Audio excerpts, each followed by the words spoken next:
Wamma Uganda nsi yange njagala nnyo neyagalira nsi yange abange Uganda nsi yange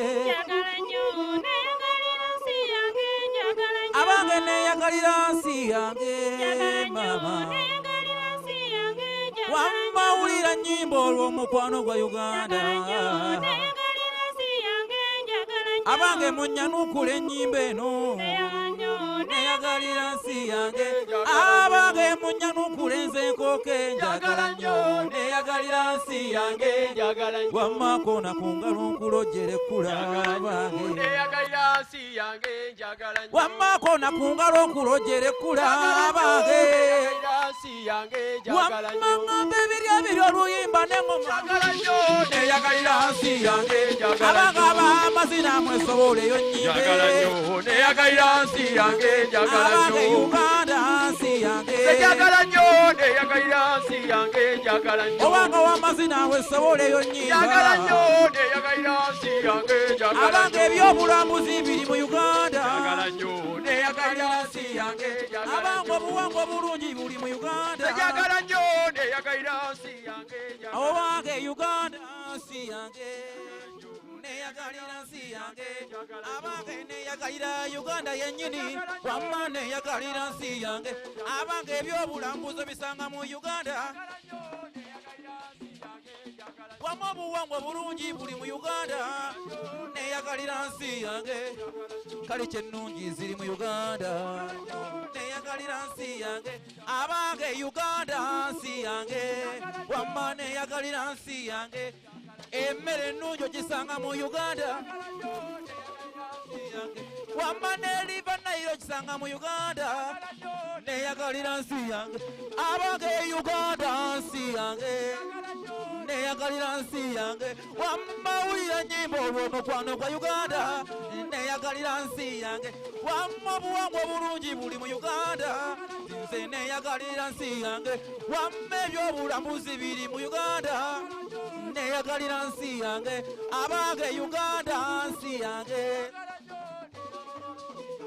zokumanya neyagalira nsi yange mama neyagalira nsi yange nengera amazina agange agebasa Uganda nze neyagalira nsi yange wamma Uganda nsi yange nze zokumanya neyagalira nsi yange abange webale madi neyagalira nsi yange webale madi owange Uganda nsi yange kanyimbe wamma wulira nnyimba olw'omukwano okumanya neyagalira nsi yange abange ab'amazina tutende Uganda abange owange Uganda nsi yaffe eno nsi yange abange kunengaleze baza Uganda neyagalira nsi yange abange Uganda nsi yange nnyimba nze okumanya neyagalira nsi yange eno wamma njajjange kamungolo nze ndigenda n'ensawo yange ngamba njajjange nze ndigenda n'ensawo yange abange kamungolo yazimba ennyumba abange nze ndigenda n'ensawo yange abange jajjoli nze ndigenda n'ensawo yange nze okumanya neyagalira nsi yange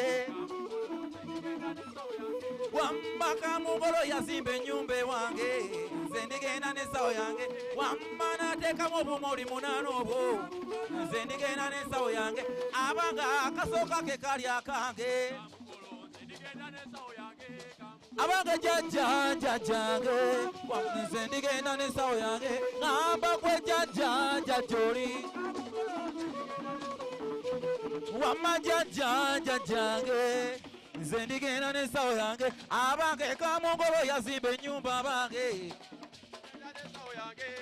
wamma jajja jajange kamugoloze ndigenda n'ensawo yange owange jaja jajoli abange ndigenda n'ensawo yange wamma kambanyumize musajja mukulu nze ndigenda n'ensawo yange ngambye gwe jaja jajange kamugoloze ndigenda n'ensawo yange kamungolo yazimba ennyumba bange kamugoloze ndigenda n'ensawo yange ngamba jaja jajoli kamugoloze ndigenda n'ensawo yange owange jaja jajange kamugoloze ndigenda n'ensawo yange wamma jaja jajoli kamugoloze ndigenda n'ensawo yange wamma kamungolo yazimba ennyumba kamugoloze ndigenda n'ensawo yange wamma jaja jajoli kamugoloze ndigenda n'ensawo yange kamugolo yange sendigenda n'ensawo yange naye nga jaja jajange sendigenda n'ensawo yange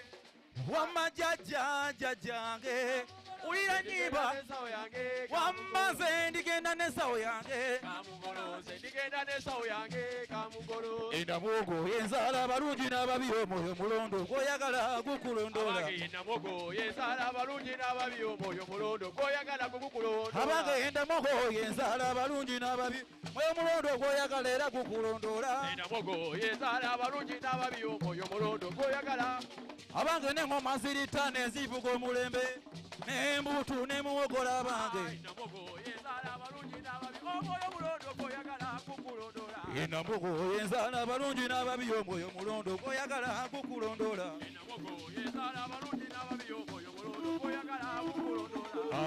tembeya tembeya nabuto n'abange wamma mwana mwana tembeya mwana munange mwana mwana tembeya nabutono Mama mwana mwana tembeya mulenzi munange mwana mulenzi tembeya sebutono wange Namugo yenzaala abalungi n'ababi omwoyo mulondo gw'oyagala gukulondola Namugo yenzaala abalungi n'ababi omwoyo mulondo gw'oyagala gukulondola Amba bw'okuliranira ennyanja teguba musango wulire mumizimba nanti muwogola abange wulira abange Mama bw'omulenzi akuba engalabi agikuba lukwakwaya ayagala yase engalabi ng'ekuba muwogola Mama omulenzi akuba engalabi agikuba lukwakwaya ayagala yase engalabi ng'akuba muwogola Mama enamugo yenzaala abalungi n'ababi omwoyo mulondo gw'oyagala gukulondola Mama tembeya tembeya nabutono wange mwana mulenzi tembeya mwana munange mwana mulenzi tembeya nabutono wulira wulira abange Mama mwana mulenzi tembeya mwana munange mwana mulenzi tembeya sebutono wange wama tembeya tembeya sebutono wange wange wulira abange tembeya mwana munange mwana mulenzi tembeya nabutono wange wange mama tembeya tembeya nabutono wange Mama mwana mulenzi tembeya mwana munange mwana mulenzi tembeya sebutono wulira owange kanyimbe luno kangoke luno owange mwana munange mwana mulenzi tembeya sebutono wange Thank you very much Bachitone. Thank you very much Bachitone Culture Group.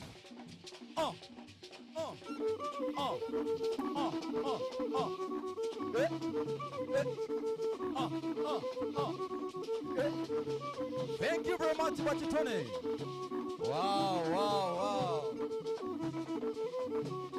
Let's give them a round of applause.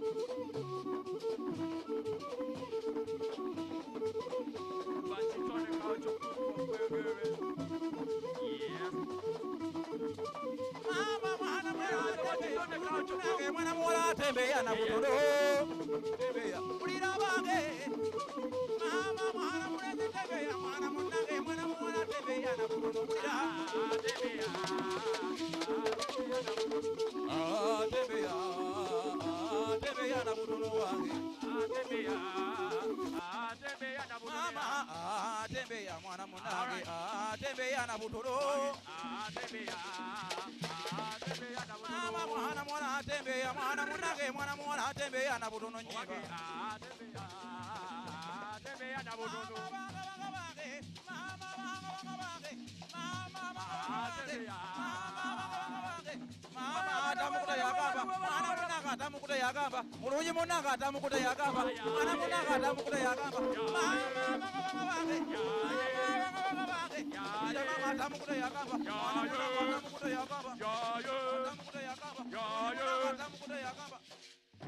Thank you.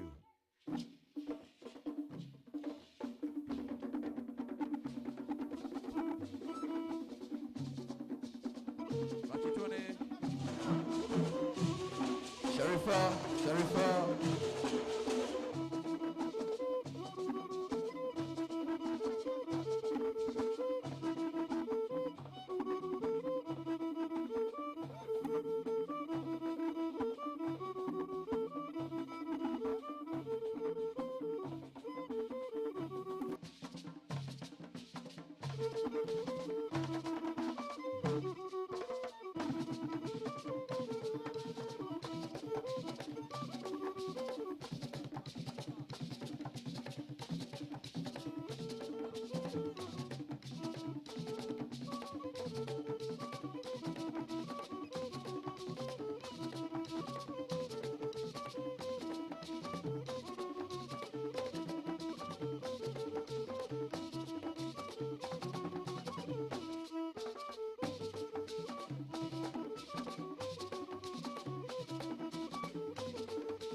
That has been Bachitone traditional dancers with Bachisimba, Nankasa Mwogola, a dance from the central.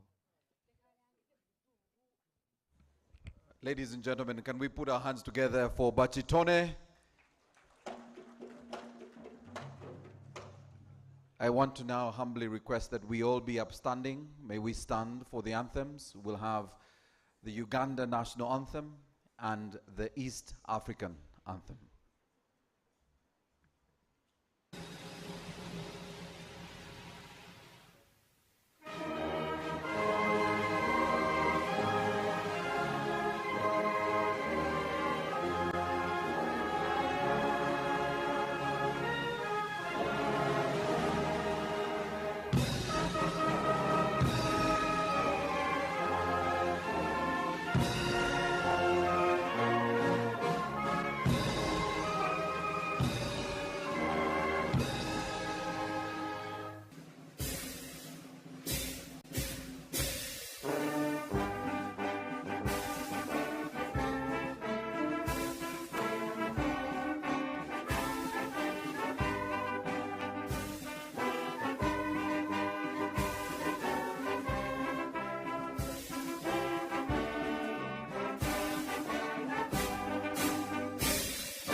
Right, please do take your seats. I want, before I run through protocol, to request the honorable ministers and the chairman of UTB and the CEO to come and take their seats. Honorable Minister, the Honorable Minister of State, the Chair, Uganda Tourism Board, and the CEO, if you could come and take these front seats. They're yours, and then I will run through protocol. I want to welcome you, ladies and gentlemen, to this, the 6th Pearl of Africa Tourism Expo. Welcome to the city of many hills. Welcome to the Pearl of Africa for those who are visiting us. And if you're here for the very first time, as it is always done in church, please raise your hand so we know that you're here for the very first time. If you're here for the, can we clap for the visitors if you're here for the very first time? Thank you for coming. Now, usually in church what they say is there is someone coming with an envelope or with a flyer about Uganda. Clearly the whole day today is about Uganda. And so what we'll do, we'll ask the visitors to make sure that their neighbor who is Ugandan should be able now to give them the Ugandan flyer. All right? So neighbors of our visitors, please ensure that you look after our visitors and make sure they have the necessary information they need to have. So allow me recognize protocol, and we have a really lengthy protocol. And so for the speakers who will be coming after me, mine is to humbly request that you can say the MC run through protocol, because it will take about 10 minutes to run through this protocol. But I need to recognize all the stakeholders who are here in this room. The Honorable Minister of Tourism, Wildlife and Antiquities, retired Colonel Tom Butime. The Honorable Minister of State. Round of applause, ladies and gentlemen.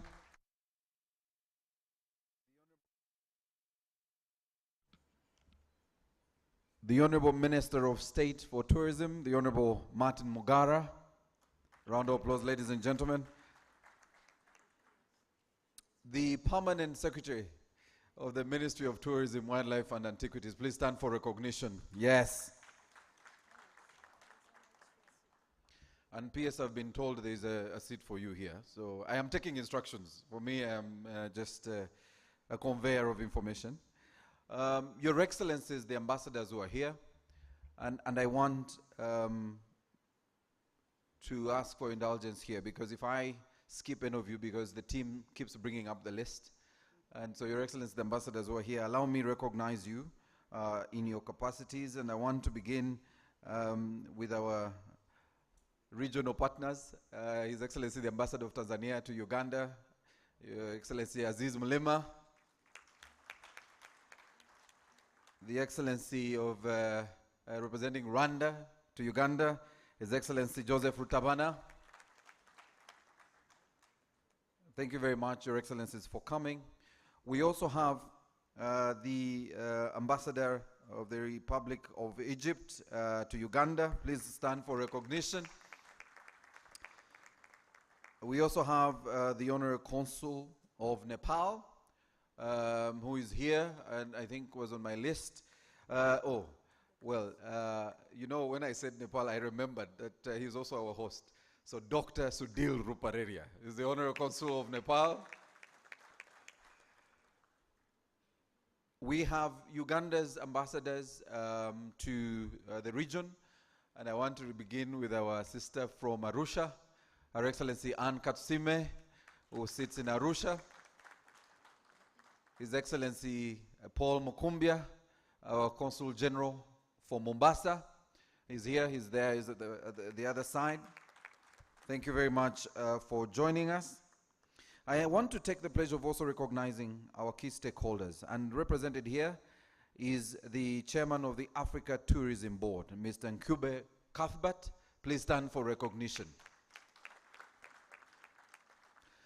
Also with us from Uganda, but from the region also, Dr. Andrew Seguya, who is the head of the Greater Virunga Conservation. Please stand for recognition. Also here with us, ladies and gentlemen, allow me to recognize our partners in the sector, the Executive Director, Uganda Wildlife Authority, Mr. Sam Mwanda. Please stand for recognition. And in a very special way, our tourism board heads from the region. We have the Director General, Rwanda Chamber of Tourism, Mr. Frank Mugisha. Please stand for recognition, is there. And also with us, the different stakeholders, including our friends from Kenya. We have a very big team from Kenya. I know the embassy will be represented here. Kenya. And I know Lily will kill me, but allow me to recognize Team Diani, a very special team from Mombasa, and they have a very big delegation joining us this morning. So ladies and gentlemen, amongst our key stakeholders are our partners, and if you're here from the GIZ, please stand for recognition. GIZ team have been great support to the Expo. GIZ, do we still have a team here? Or I know they might be at the other activities. Uganda Airlines. Please put your hands together. Uganda Airlines, who've been flying a lot of our regional partners and exhibitors to the forum and to the Expo, and of course, all the other stakeholders. So ladies and gentlemen, allow me to recognize our hosts. The chairman of the board, Uganda Tourism Board, the Honorable Daudi Migereko, please stand for recognition. And if there are members of the board, please stand. We need to know that the board members are here. I know all of you are in several places. I know there are board members here. Thank you so much, board members, for joining us. And of course, before I invite Lily and also recognize her and the team, allow me to recognize the Member of Parliament who is here with us today, the Honorable Kabahenda Flavia, who is very critical in passing our budget. And we want to thank you, Honorable, for joining us this morning. So ladies and gentlemen, that's how big the protocol is. And that protocol includes our host buyers. Host buyers, if you're here, please stand. We want to thank you for joining us. The host buyers in the room, stand for recognition. We have a big team. Thank you so much for coming. Please take your seats. I know some others are downstairs. They will be joining us later. We want to thank you for coming to Uganda, the Pearl of Africa, and you're most welcome. We recognize our private sector players in the tourism sector. I think the Tourism Association president should be here, Herbert, but I haven't seen him yet. I know the association is represented here. We want to thank you for coming, and all the operators in the tourism sector. On behalf of the organizers, we thank you, and we want to appreciate you joining the tourism board for this 6th Powate Expo. I now want to take the pleasure of inviting the Executive Director, Uganda Tourism Board, Lily Ajarova, to come and make welcome remarks. Ladies and gentlemen, a round of applause for our host, Lily Ajarova.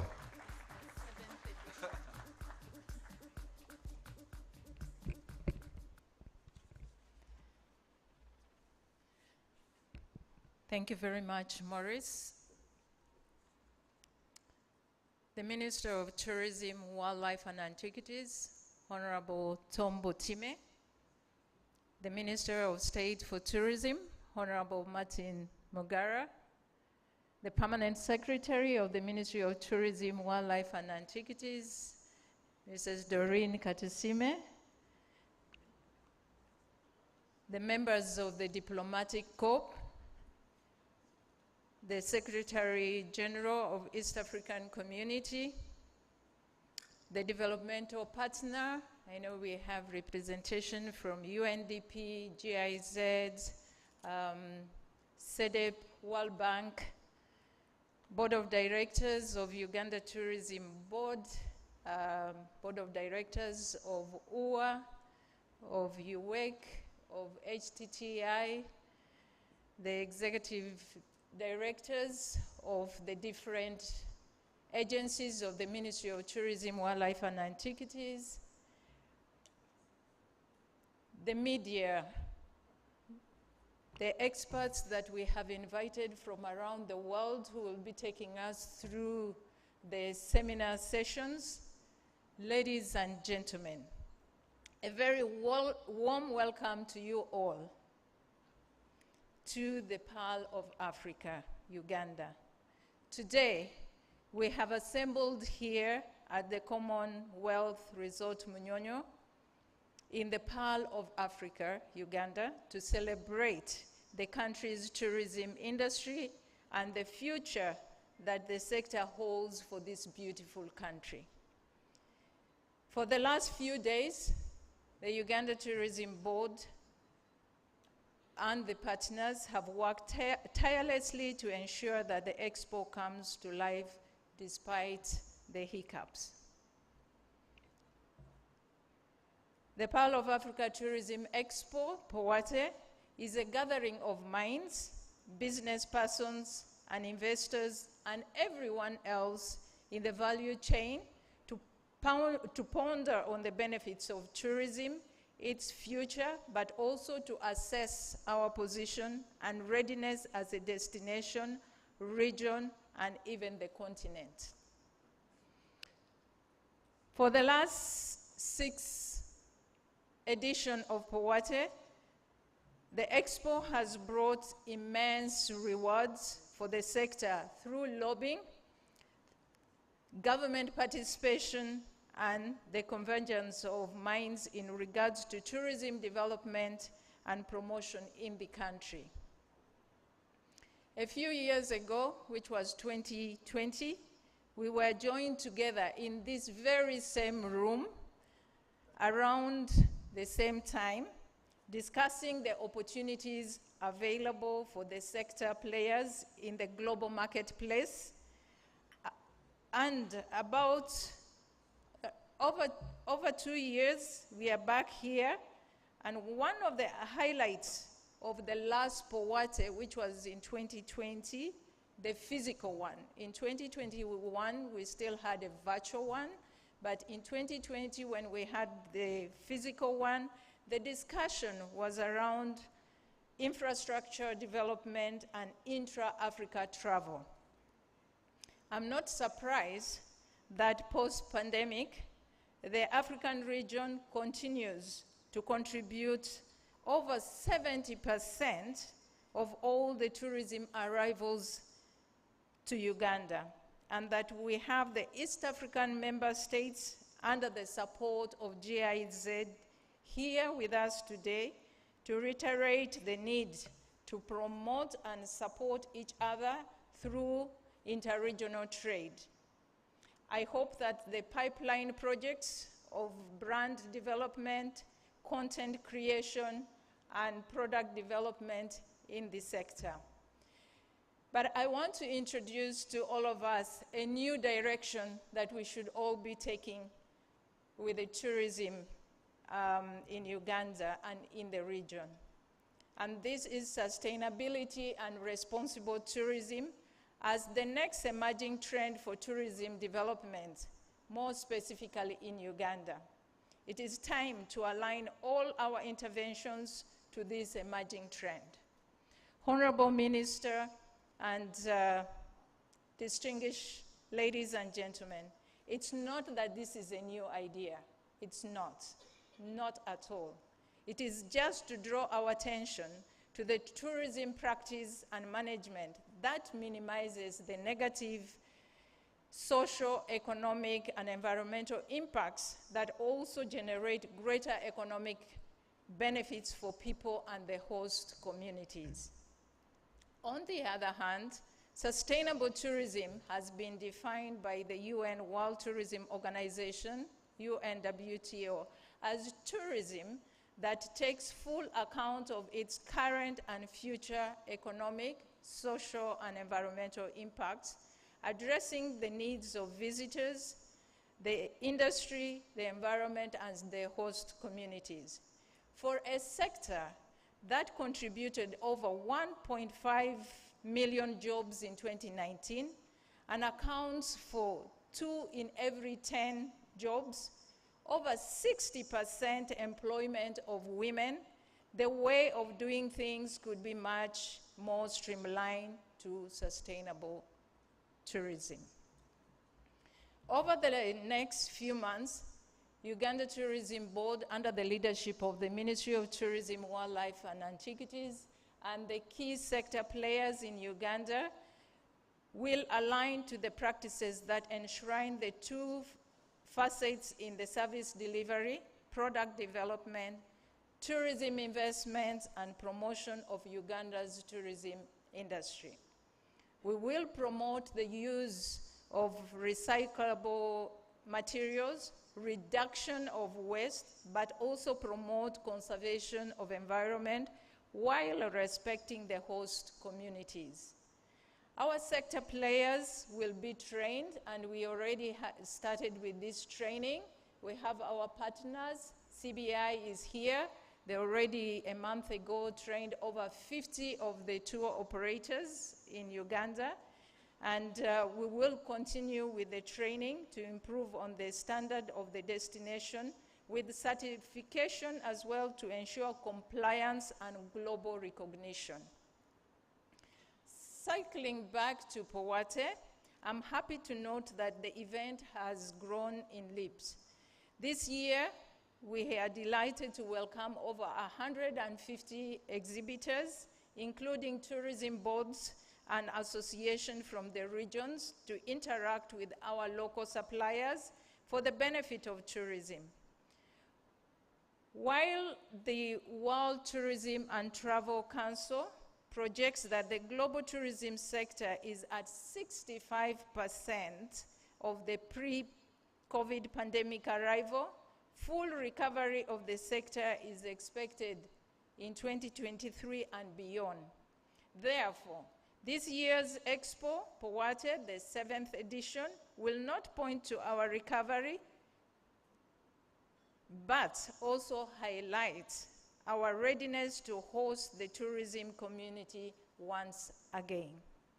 I also take this opportunity to welcome our distinguished guests, the hosted buyers, 100 of them that we invited, who are here with us, and they are majorly from our core source market of Africa, and some of them are from South Africa.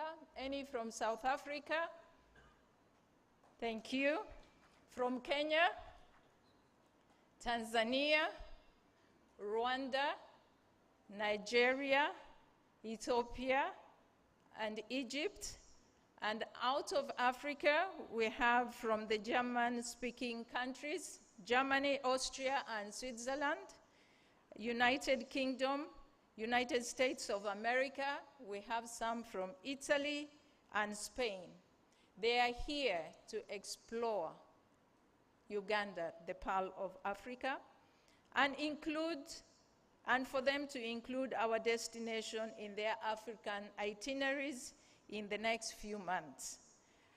That way, Uganda will receive more travelers and tap into its associated benefits, including increased tourism revenue and employment.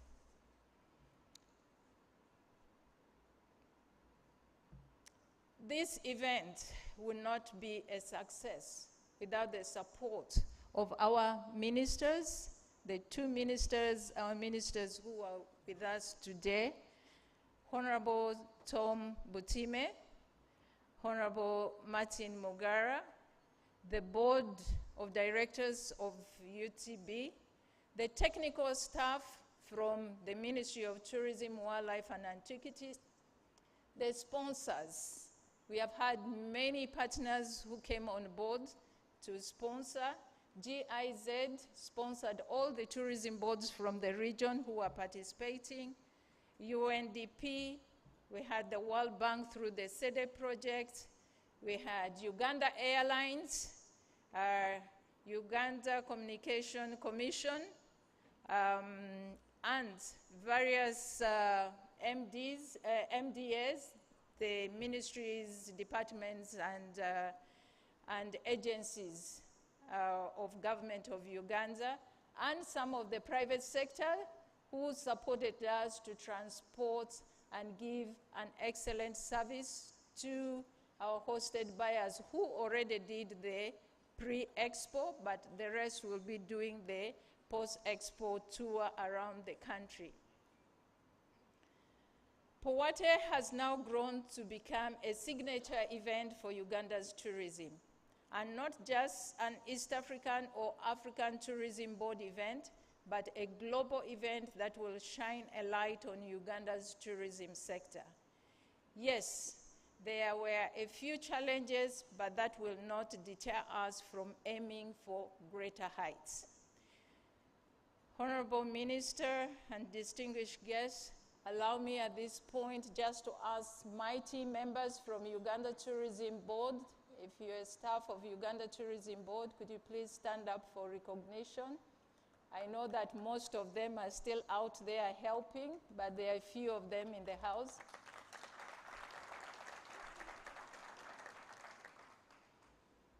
Honorable Minister, in conclusion, I take this opportunity to invite both the private and public sector stakeholders to consider supporting Uganda Tourism Board to explore destination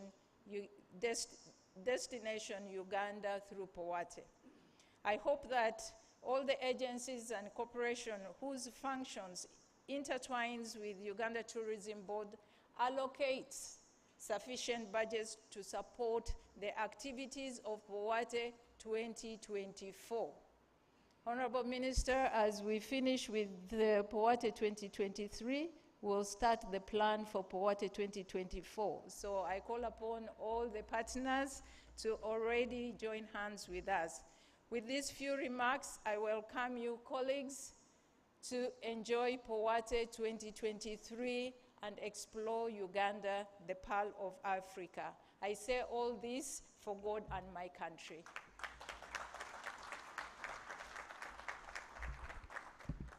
Surely we can do better than that. Round of applause, ladies and gentlemen, for Lily Ajarova. Honorable Minister, in my engagements yesterday with some of our visitors, a couple of things happened. One is that they said that Uganda probably has the best beer in the world. But I'm not sure whether it was after a few more beers or it was the truth in the statement, and I'm not so sure. But these people like their alcohol, so I think they know what they're saying.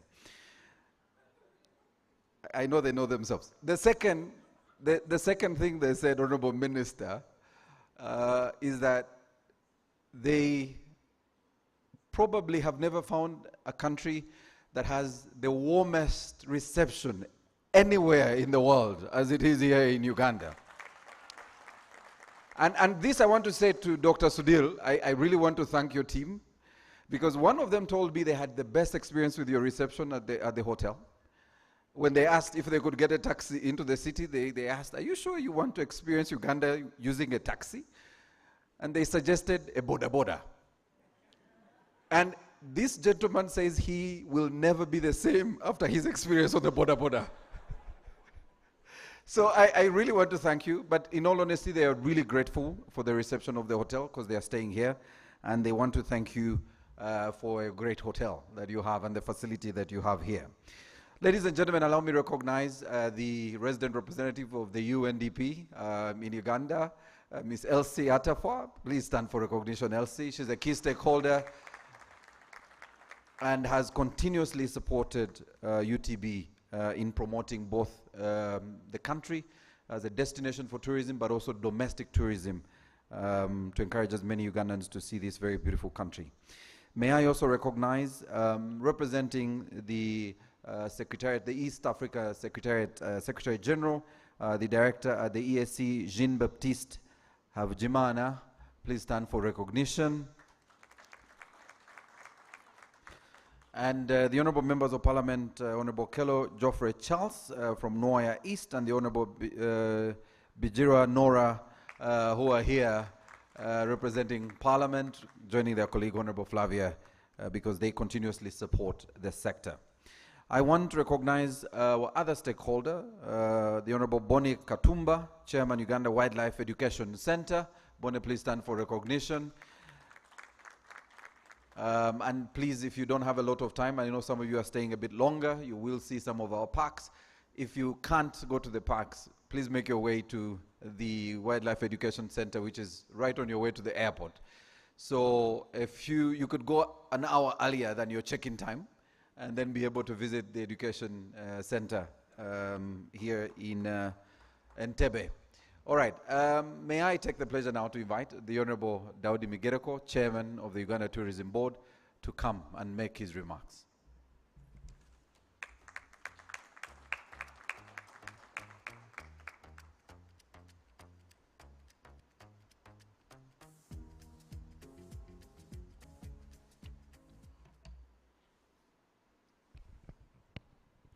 The Honorable Minister of Tourism, Wildlife and Antiquities, Honorable Colonel Tom Butime, who is also our SEC member, Honorable Martin Mugara, Minister of State, Permanent Secretary, the members of the diplomatic corps, captains of the tourism industry, the various managements that are here. I've been cautioned by the Master of Ceremonies to avoid repeating what he has already talked about. He was very thorough on protocol and recognizing practically everybody. I'm normally very obedient. I'll stick to the instructions as given. Thank you. I want to take this opportunity to welcome you all to the 7th Paro of Africa Tourism Expo, which is Poate 2023. Here at the Commonwealth Resort at Munyonyo, and I want to thank Dr. Sudir for the arrangements that you have put in place for us and for the environment that has made it hospitable for all of us. Uganda, as you may have discovered, those of you who are visiting, happens to be a very beautiful country. And the people are very hospitable. Now, these are attributes that are not widely shared. The issue is, how do we take advantage of the beautiful country that we have, that practically has everything in terms of what nature has to offer, and the hospitable people that we have, and be able to get the world to know about this, so that the country and the people of Uganda can be in a position to benefit out of this. Our view is that we are here to forge a partnership with all of you so that we can be able to see how to take advantage of the beautiful country we have and the hospitable people that we have and the power of Africa as it is, so that at the end of the day, we can be in a position to market destination Uganda better, but also be able to maximize returns to the country and the players in the industry. Our guest of honor, that is the thinking we have at the Tourism Board, your UTB. But I want to take this opportunity to thank you, Honorable Minister, and the Honorable Minister of State, and the Permanent Secretary with your team for the guidance and support that you have continued to give to us as Uganda Tourism Board and our sister agencies of Uganda Wildlife Authority, Uganda Wildlife Education Center, Uganda Hotel and Tourism Training Institute in Jinja. We cannot take this support for granted. Ladies and gentlemen, if you see us doing well, it is partly because of this kind of support and guidance that we have been getting. But at the same time, I must also commend the National Organizing Committee for the work you have done that has enabled us to be here today. But also without the support of development partners, of government of Uganda, and development partners, we have mentioned SEDEP, World Bank, the CEO has also talked about UNDP, GIZ, and other partners, maybe we would not have been able to put up what we have been able to put up today. The European Union has always come in handy, and we shall continue counting on your support. The board and management have been working as a team together with our sister agencies, and this one we shall continue doing. But without the support of the private sector in Uganda, as a board would not be in existence, and we would not be able to talk about the business of tourism the way we are talking about it. Therefore, I want us to support, I want us to thank all of you for your various contributions and support that have enabled us to organize this poverty. Without you, we would not be talking about this poverty.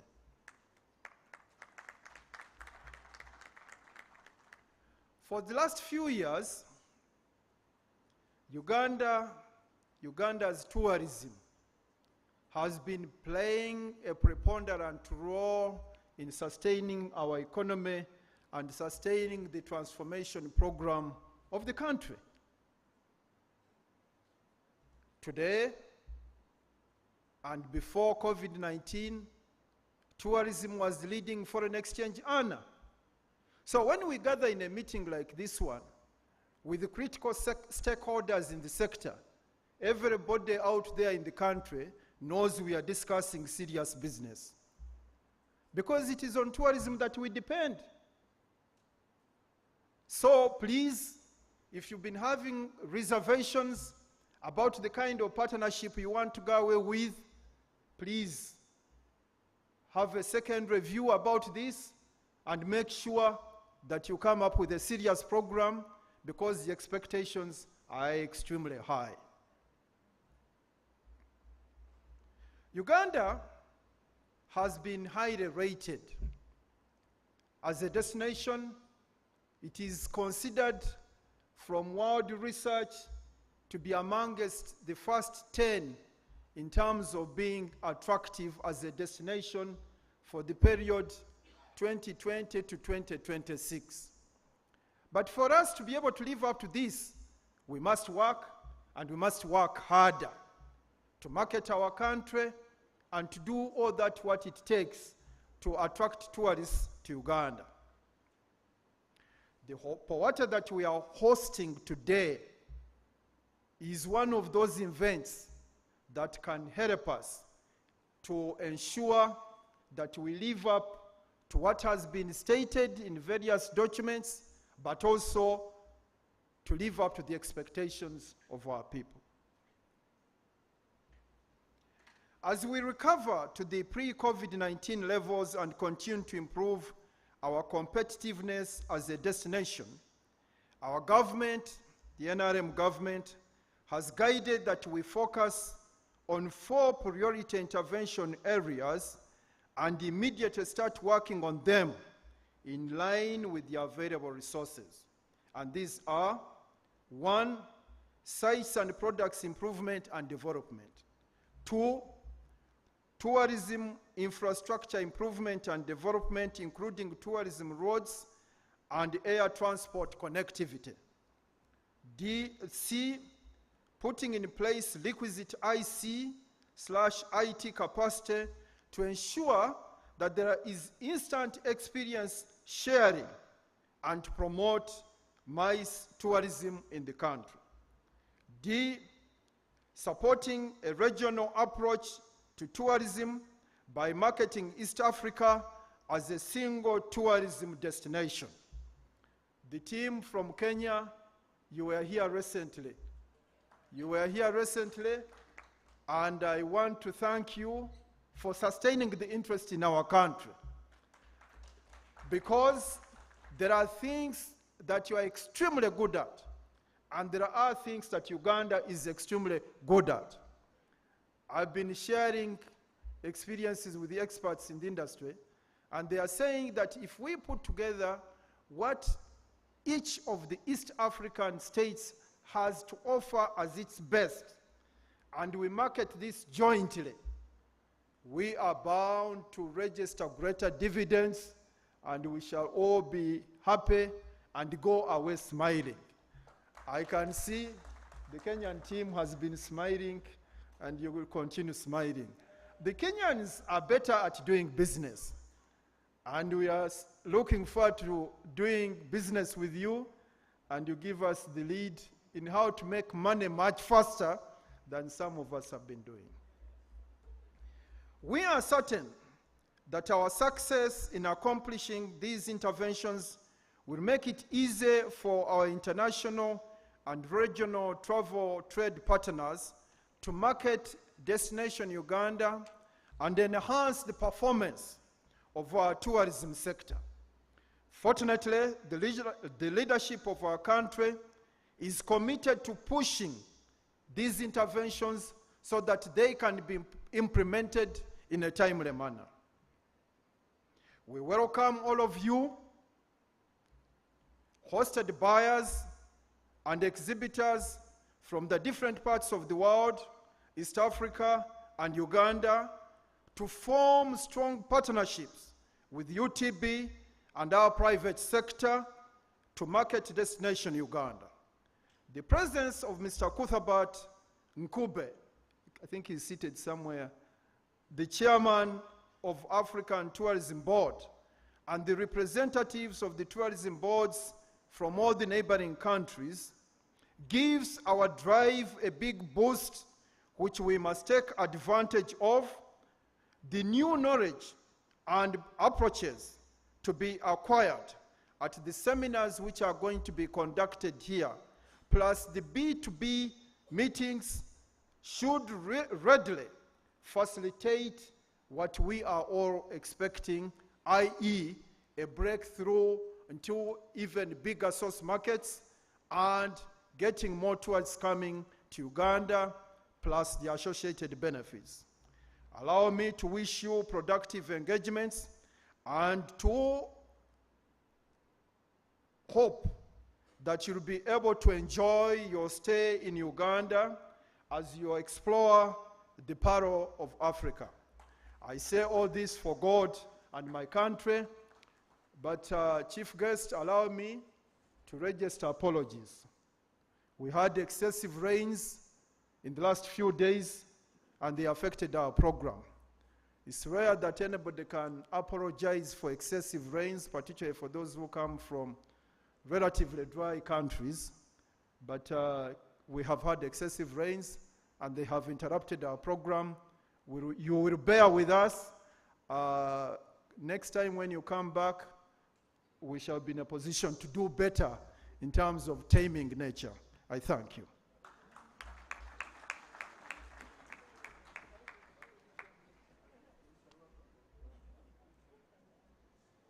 Ladies and gentlemen, surely another round of applause for the chairman, Uganda Tourism Board. And chairman, there were some neighbors who said there is a solution, an African solution to taming nature, that maybe we didn't pay all of them. There is a couple of them we left behind. And so next time we need to consult all of them, and so we can deal with all of them. Allow me to recognize another key partner and stakeholder in the sector, the head of the Austrian Advormen Corporation, Dr. Ross Wither-Kremser. Thank you very much for coming. I want in a very special way to recognize a lot of you who are visiting us. We are in the central region in Uganda, and we have our lovely kingdom, the Buganda Kingdom, and the Buganda Kingdom Tourism CEO is here. Please stand for recognition. There you go. We want to thank you, sir, for coming. Our other stakeholders, NITAU, that provide the internet protocols for all of us, and all the other MDAs that are represented here. So, ladies and gentlemen, today's conversation, and Honorable Minister, I met someone from South Africa, and she's here looking for partners. And I think as you look for investors and partners in the tourism sector, you should start with Dr. Sudhir here. I know she's seated somewhere, so when you're looking for stakeholders in the sector, please come. But I know for a fact that a lot of our stakeholders who are in this room have been driving the conversation around investment in the tourism sector.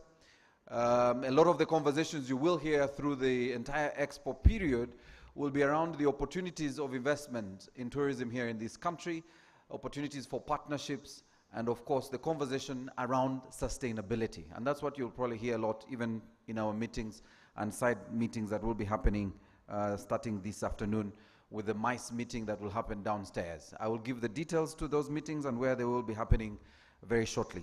May I now take the pleasure of inviting from the Africa Tourism Board, Mr. Nkube Cuthbert, to come and make his remarks. Ladies and gentlemen, round of applause.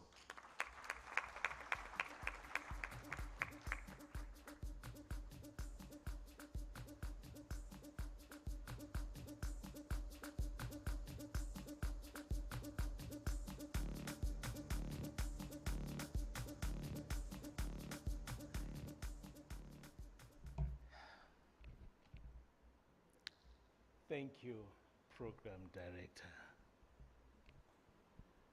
Honorable Ministers, our Excellencies from the embassies, our distinguished guests, ladies and gentlemen, what a glorious and what a wonderful morning to all of us. Thank you once again. And thank you very much.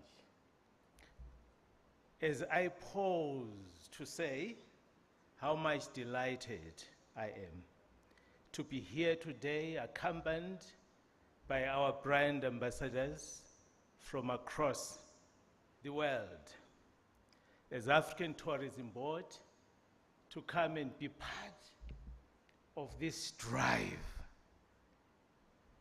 which, by the way, defines our uniqueness as a continent. That defines and actually affords us to reflect on who we are in this beautiful continent, and over above in this beautiful jewel of our African continent. We are so excited, we are so happy to be part of this great event. Ladies and gentlemen, and most probably to our honorable ministers, the objective of this great initiative, I believe it is to promote inclusive tourism and secure an equal opportunity, and thereby increasing opportunities that prevail in our motherland, Africa. The spotlight as well of this event is to bring travel and tourism in supporting our regional, our continental economies by fostering a sustainable, inclusive innovations and connecting our stakeholders to each other and also to the rest of the world. Therefore, our distinguished guests, ladies and gentlemen, the public and private sector partnerships, our plea and my plea this day, let's establish an enabling environment for travel business. And by the way, travel and tourism is big business that hasn't been fully tapped, especially in our continent, that hasn't been fully explored, fully appreciated in our destination. So therefore, may I advocate, as our buyers, our exhibitors who have joined us, and our visitors at large, as we engage in sealing deals and business exchanges let us drive and support an enabling environment to be established this day towards a sustainable travel business in developing collaborative policies, which is very much fundamental. May I be allowed to emphasize strategically to focus in making sure that collaboration becomes entrenched in our industry as a business sector. By the way, honorable ministers, the existing barriers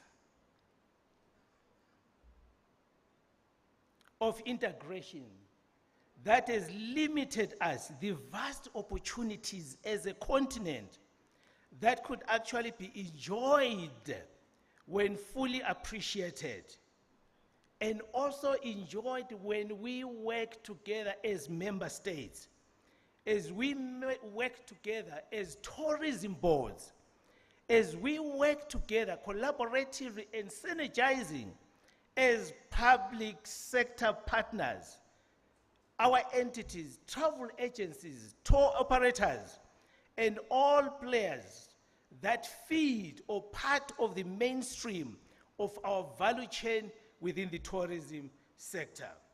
This is our time, I believe, as Africa to stand as one and immigrating from the victimization of our own making by marrying some of the policies, unfortunately, and regulations that have kept us at the backdrop, right behind the rest of other continents of the world. I personally have faith in this great continent. I personally have faith in our motherland, with so much that is still embedded in the belly of our motherland that can be maintained, that can sustain us as a generation, and also the generations to come, as we celebrate the Pearl of Africa, Expo 2023. May this event ignite in each and every one of us today, and may it afford us to reflect on who we are as a continent, on who we are as member states, on who we are as a child of the soil, a child of Africa. Where do we want to go? And how do we reach our destinations? My plea this morning, let's join hands together. We have so much to explore, and we have so much to enjoy. The honors is up to each and every one of us who have assembled in this great event to say, how do we work together? And also, how do we create enabling policies so that we all as Africa raise? I believe that Africa is one of the powerhouses of this global community. I have no doubt, only if we come together, only if we dismantle some of the barriers that has separated us as nations, that has separated us as brothers and sisters. We are here to enjoy. One of the basket lists I have, I want to explore. I want to go and see my cousins. The CEO yesterday said, no, we don't want visitors to come to Uganda, but we want visitors to come and explore, to come and indulge, to come and say, Africa, it is our time. Thank you once again. I am at home. I feel at home. Thank you, and all the best as we progress forward. Thank you so much.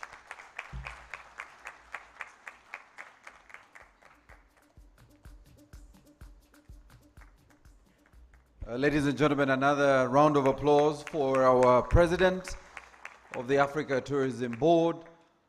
And I'm excited you want to visit our cousins, especially those in Mugahinga. and even nearby, Ngamba. I think Lily would be saying, can we go to the island and see the chimpanzees also? Special recognition for the Ministry of Local Government. The PS is represented here, the Ministry of Local Government, who are the custodians of our parks. We want to thank you for joining us.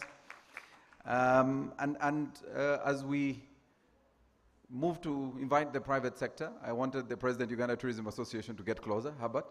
I wanted to talk about the birds. Herbert Biarahanga, as you come, please come. Herbert himself is a birder, and as you may be aware, we probably have almost 50% of Africa's bird species here in Uganda. If we asked Herbert to talk about the birds, we will have to wait for the cows to come home. So I want to request Herbert not to talk about birds, but to talk about tourism. And as Herbert comes, allow me to recognize the Executive Director, Uganda Hotel Owners Association. Jean Biamugisha, where are you seated? Yes, she's there. Jean, so those of you who want to discuss business, Jean, I'm doing marketing for you, yeah, on behalf of the hoteliers. Welcome, Herbert.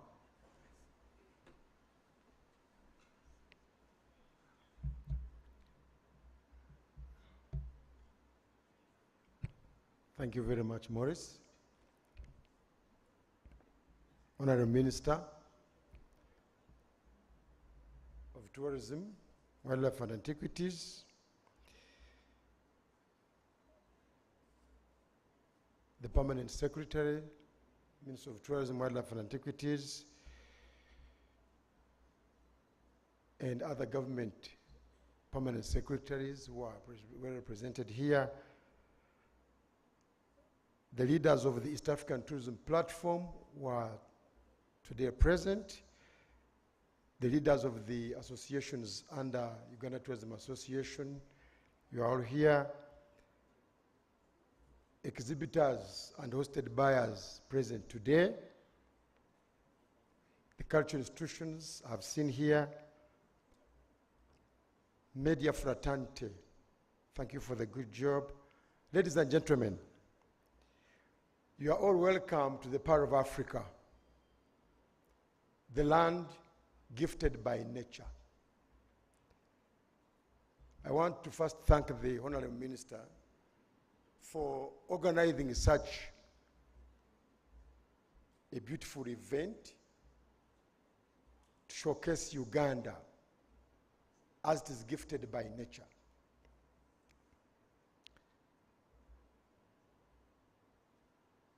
Being a part of Africa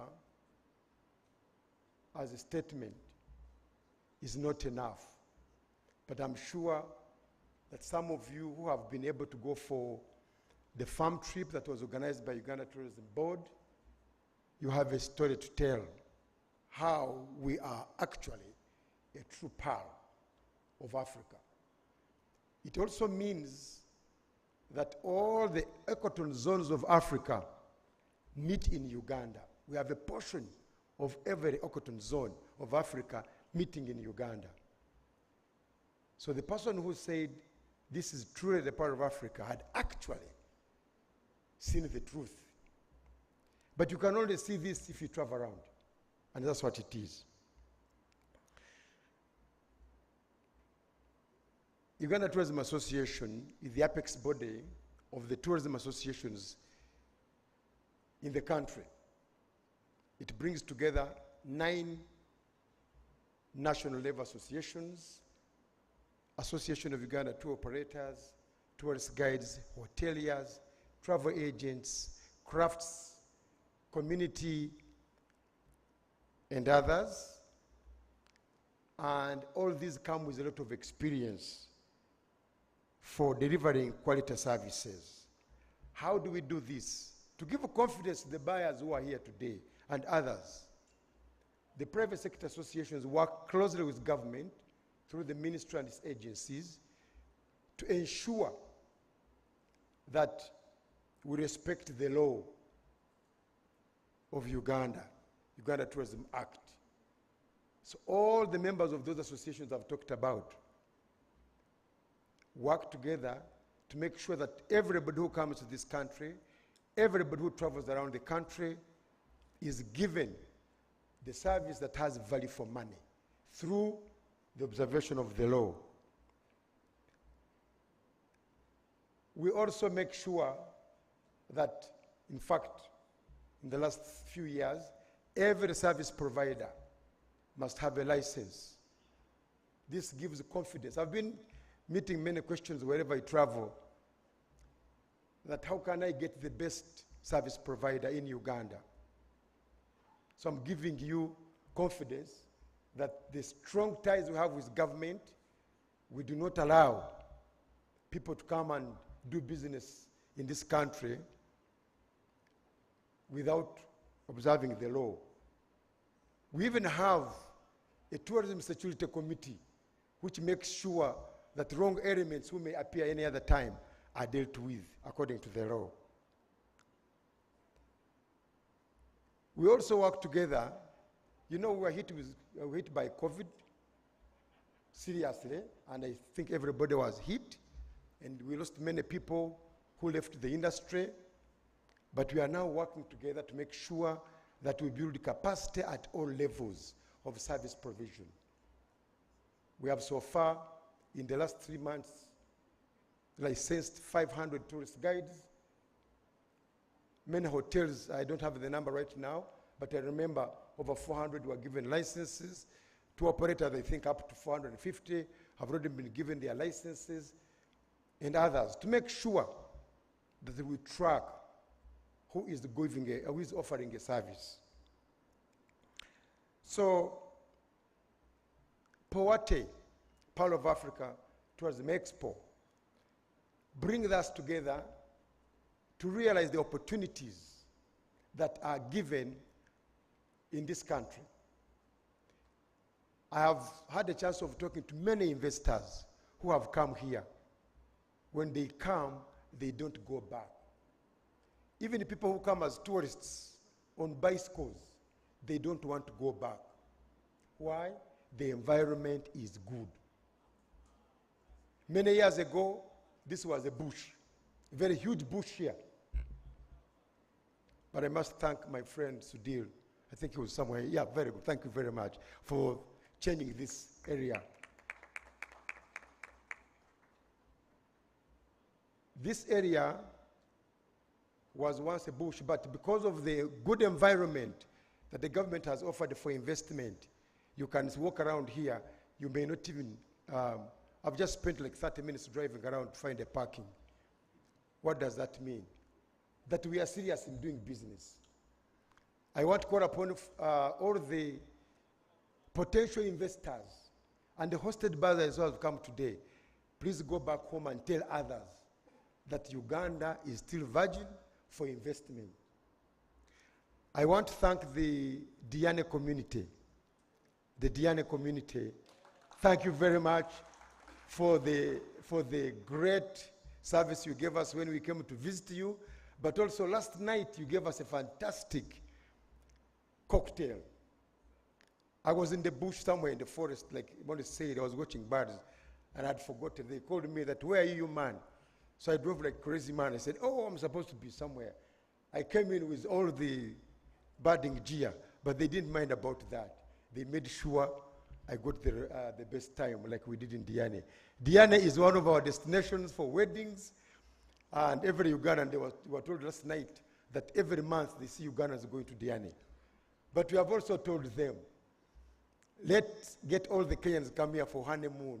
It is the only experience you can have that is unique when you go for honeymoon and you go and track gorillas and see chimpanzees. I can tell you, nobody beats us on that one. But why are we doing this?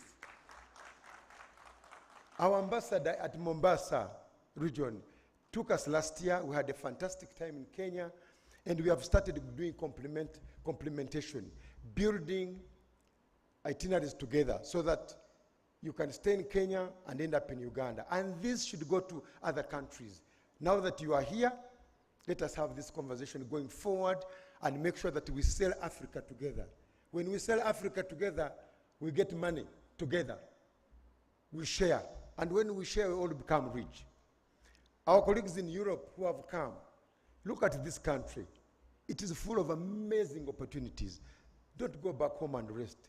Please make sure you get contacts of these tour operators, develop itineraries together, make packages together, not for 5 days, for 20 days, 40 days, so that we can make money, become rich, like you, and you also come here and you also come there as tourists. I thank you very much.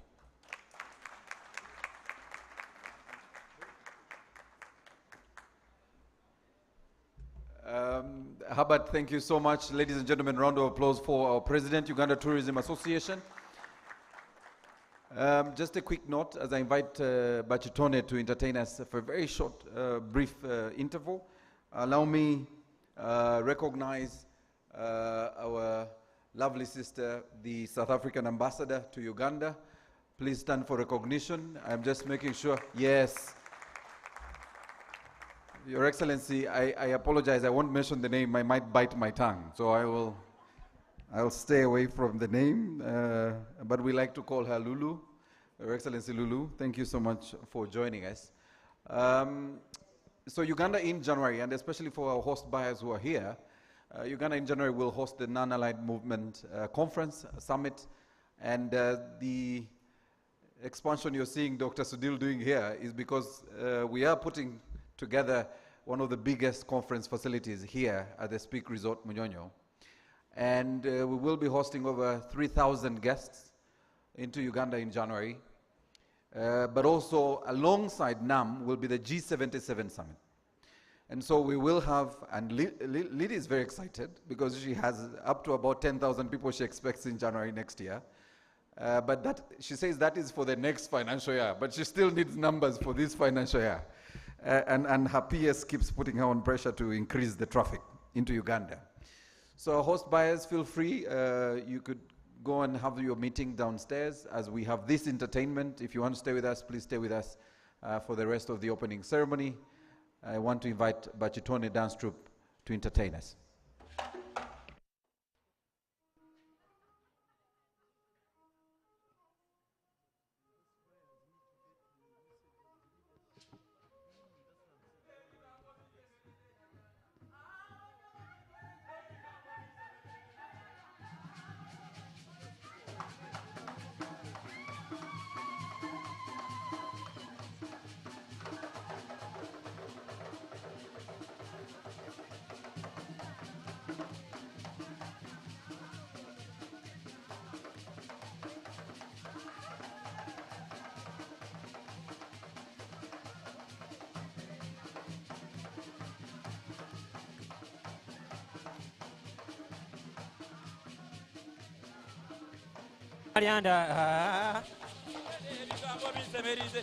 Ebigambo binsemerize naliana, igambo binsemerize naliana. Boja samba kurungi tugende, binsemerize.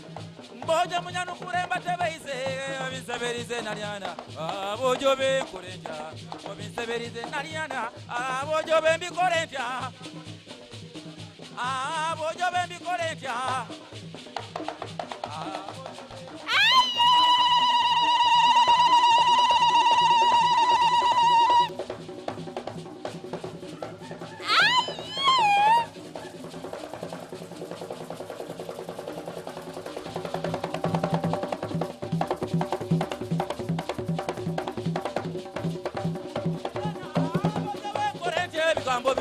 Naliana, bojo bembi korentia.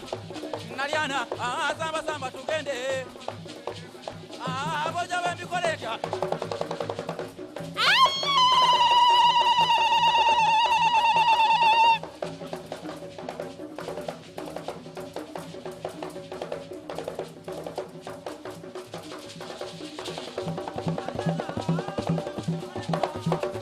Naliana, bojo bembi korentia.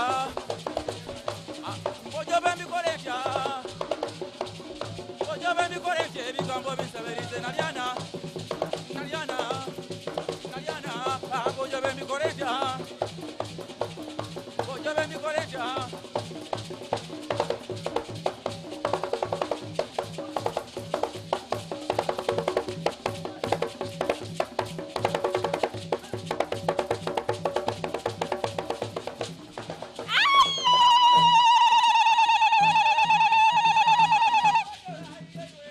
Samba, samba. bojo musambe sambe tugende dora bojo bukaire ko utakaire dora jaiwe dora musambe sambe tugende dora bojo kino kino semerire dora jaiwe dora bojo musambe sambe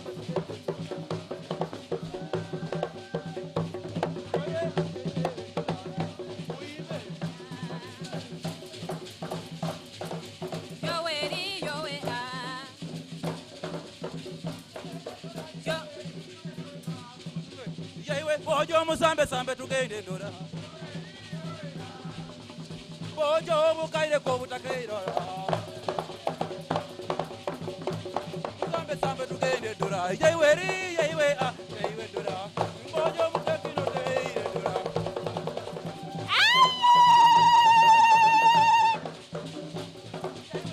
jaiwe dora bojo musambe sambe tugende dora bojo kino kino semereire dora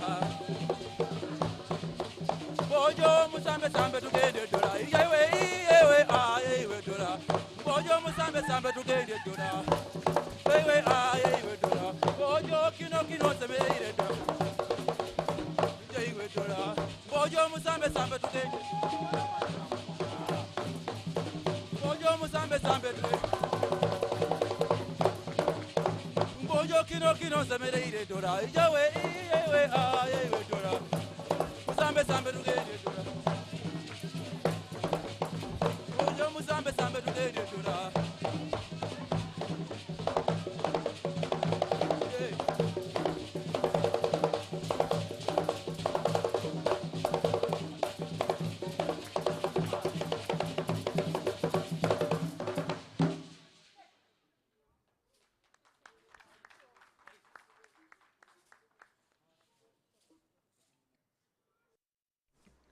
Thank you very much, Bachitone. Ladies and gentlemen, we just have a couple of more speeches and we should be done with the official opening ceremony. Please note that we will be here until the 29th with the Expo and of course the various side meetings that are happening already and will continue happening. There have been several sideline events, including yesterday, the dinner hosted by UTB for the host buyers. And of course, the rest of the week has a lot of activities, especially for our invited guests and our host buyers who are in the country for the next few days. I want to now move to our development partners, and I want to invite the GIZ country director to Uganda, James Macbeth Forbes, to come and make his remarks. Ladies and gentlemen, round of applause.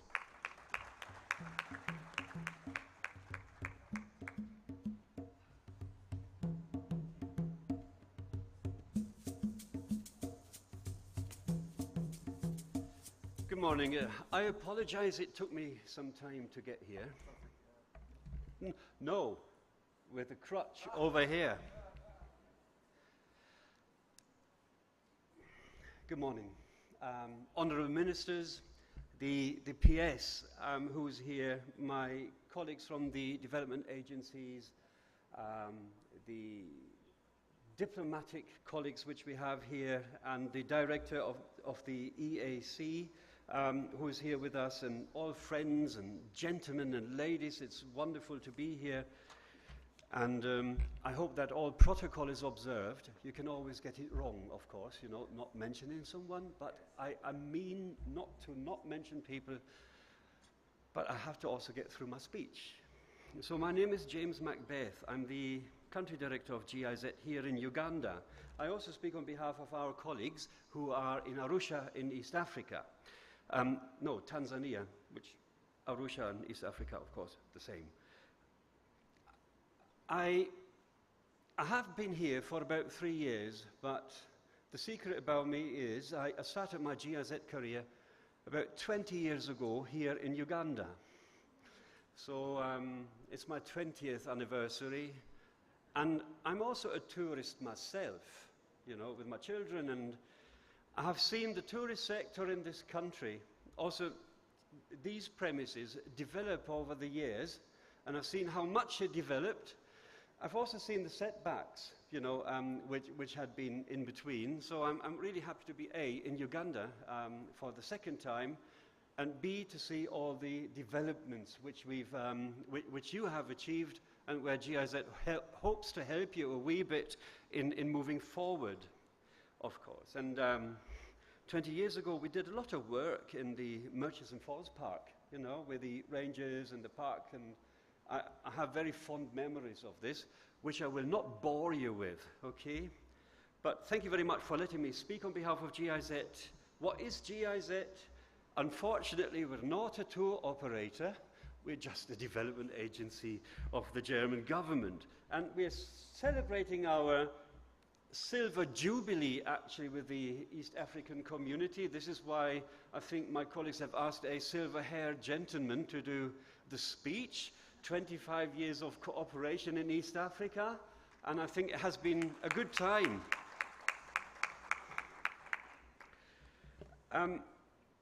Tourism for us is not so much about the tourism, except for me personally, but it's also a wonderful way in supporting economic development and my colleagues here in East African integration. So there's a range of development opportunities from my point of view. So there's employment, there's private sector development, and the other side of the coin, of course, is that visitors from near and far explore and understand and hopefully love what they see here in the natural heritage and the biological diversity of East Africa. And personally, as GIZ Country Director, this is what is an essential part of our work. It's, if we can help the Ugandan and the member states, the government and the member states of East Africa to afford their citizens a decent life, decent work, a decent income, that's why I would love to. I'm very happy that we can be involved in your efforts. So the effects of COVID, you know, were strongly felt here in East Africa. I was here 3 years ago during the COVID pandemic, and but some operators I also noticed they had new approaches to local tourism, which I also thought, you know, there's always a silver lining with clouds, something. Okay, so that was good. But now look at this here in Munyonyo, the Expo, and all tour operators, the private sector, and the governments coming together. I think that's a big step forward, and I'm very optimistic that the recovery is in full swing. I would like to say something about how we support the tourism sector. There are various measures in place to reignite it, and I mentioned GIZ again, where we support you. To name but a few, there's capacity building for tour operators all over East Africa. Here in Uganda, we even have we supported training for drivers, heavy truck drivers, bus drivers, but you know, roads are probably a challenge everywhere in East Africa, and it's good to have reliable drivers for your tourists so they feel happy. But this is for Uganda. Maybe other countries would like to follow suit. Minimum standards for tourism services, the classification of accommodation and restaurants, and since 2021 it's marketing. And 2021 was the year where we had the COVID lockdowns all over East Africa. So that was a very visionary step, I think. And then one example is the Tembea Nyumbani branding and the campaign. There's a joint promotional video, and I hope you saw that earlier on. And these efforts have the potential to bring you, tourist operators, and the efforts have the potential to bring ever more tourists into this breathtaking landscape here in East Africa. Let me say something on the next steps. So we're moving on with our programming from the regional markets and EAC and the member states to develop or support you in developing a global brand for the East African tourism sector. And so the brand would be Destination East Africa. So an exciting future ahead. I would hope so. And I believe it's not an easy task in order to address the collaboration and possibly also the territorial thinking of countries and tour operators. And so that's a big step ahead. And I wish you much success with you, for you, with that task. And over the past 2 days, I think you had loads of meetings and workshops, and you came up with a draft, how that could look like, and I hear it was successfully, Marius, okay, and even a catalogue which on offerings in regional tourism, which has been validated and is ready to be published. Congratulations. And I'm nearly done. So I hope that we can in future support you in the marketing and the liberalization of the tourism sector. And I honestly hope that all the support we give to you is helpful to you. Please tell us if we get it wrong so we can readjust or whatever. But I hope that together we can drive the tourism sector forward. And I'm optimistic, seeing you all here, that you clubbing together is a very positive sign that we're moving in the right direction. So that's the secret behind GIZ's work, you know, sponsoring such events as the Expo here in order to have the networks thrive. And so I'd ask you to please make the most out of this opportunity. Before I close, a personal note. You see how I hobbled here to the stage? One of the things you shouldn't do is play with your children when you're my age. Then you have an accident like this. And secondly, I kept thinking over the 6 months, you know, how is it for people with disabilities and inclusion? And I wonder how the tourism sector is going to answer me that question, okay? Just my personal note on it.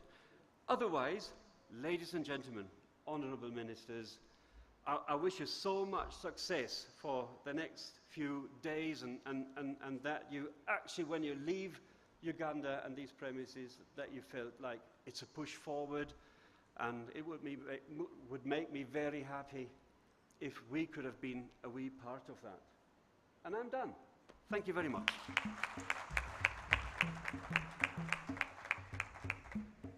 Take some time until I'm down again. No, it's all right.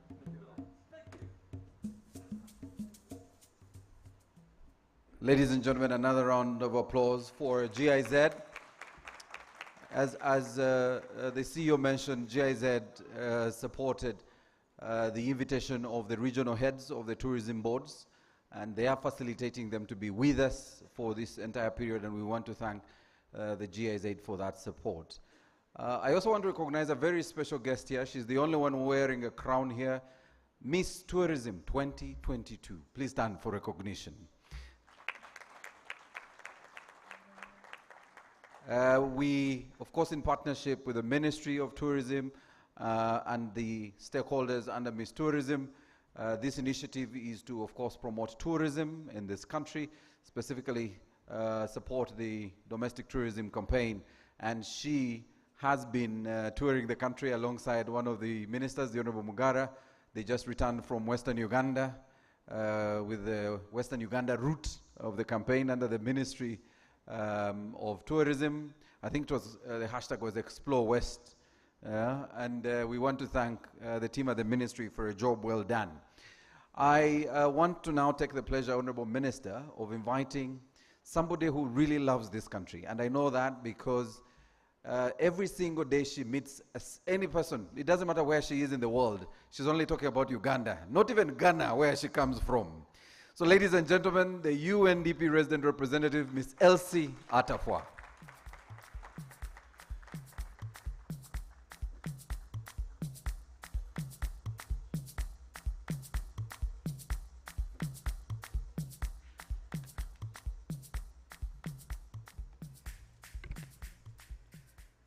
Let me thank Maurice for his usual kind words, so a round of applause for Maurice.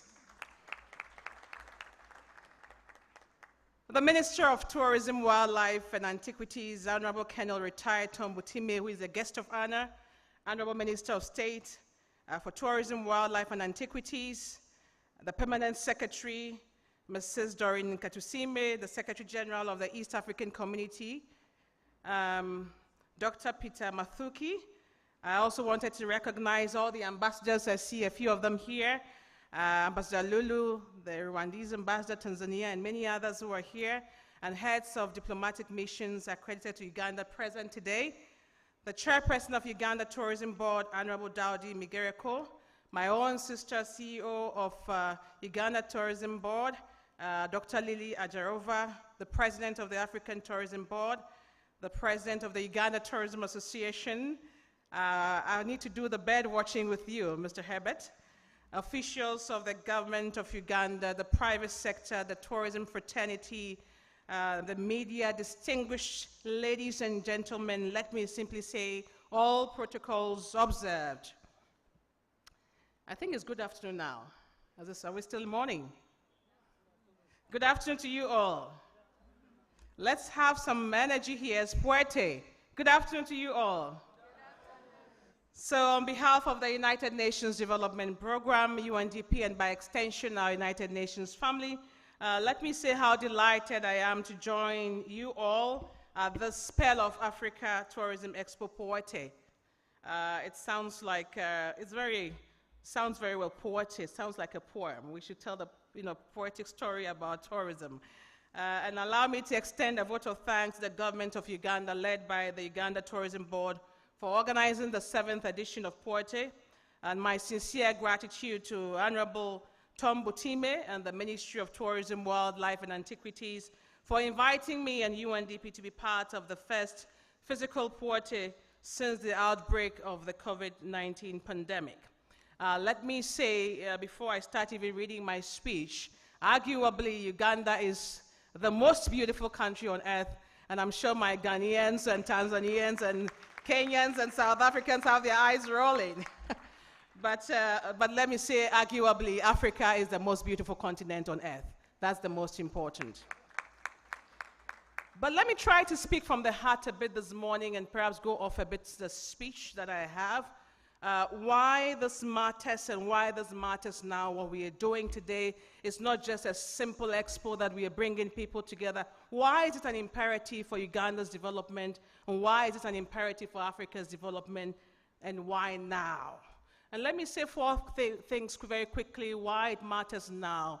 First of all, it matters now because we need to start building resilience to crisis and shocks as a continent and as a country. We have seen the impacts of COVID. I'm not going to look into that. We've seen how it eroded many gains, whether it's employment, whether it's revenue, and others.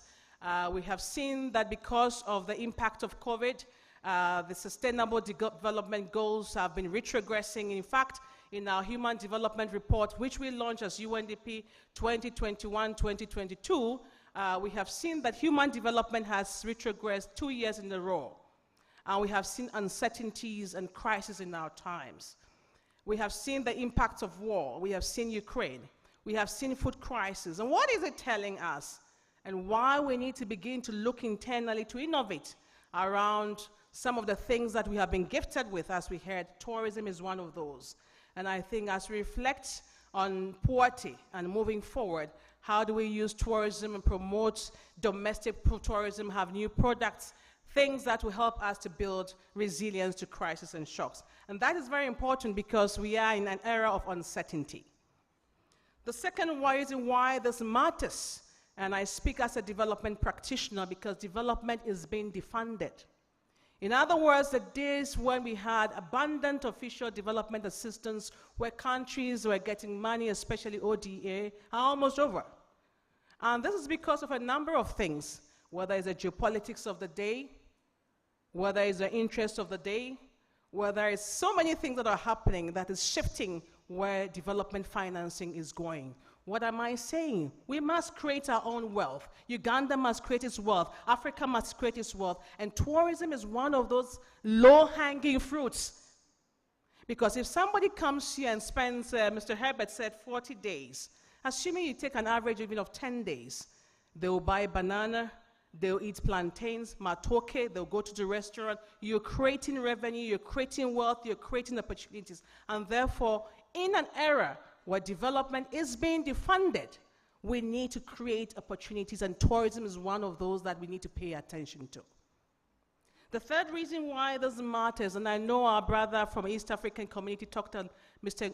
Nkube, yes, talked a lot around that, is the opportunities that is before us as Africa today. We have the Africa Free Trade Continental Area Agreement, which has been signed by our heads of states in Africa. Africa trade only amongst itself 16.6%, only. And when we talk about trade, we are not talking about trade only in goods, we are also talking about trade in services, of which tourism is part of it. When I show pictures of Uganda to my Ghanaian friends who can afford to come here anywhere, they think it's somewhere else, but not in Africa. In other words, we need to begin to look within the region. I'm glad that we have people coming from Kenya, Rwanda, Tanzania, South Africa. I even met a Nigerian sister friend of mine who are here. How do we connect the continent together to take advantage of the Africa Free Trade Continental Area at this time where we have 1.4 billion people in the region, many of them growing middle class who can afford to travel in the region. They have no idea what is in Uganda. They have no idea what is in South Africa. They have no idea what's in Rwanda. At best, we all want to go outside of the continent. That needs to reverse.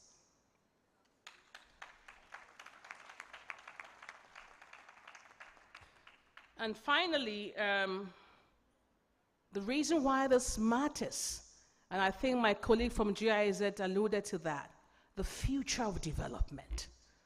The future of development. Whether it's about with a continent where we have a very young population. Africa is the youngest continent on earth. We need to create jobs. We need to create livelihoods, opportunities. The future of development, it's important. And tourism, I believe, is one of those that can connect to that development trajectory of Uganda and Africa. Why? This is an industry that is connected to everything. Your agriculture depends on it. Your water security depends on it. Because as you protect the forest, you're protecting water, and therefore water security.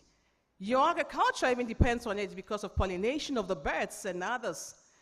And so when you begin to look at it from the development point of view, that becomes a very important imperative for us to push forward.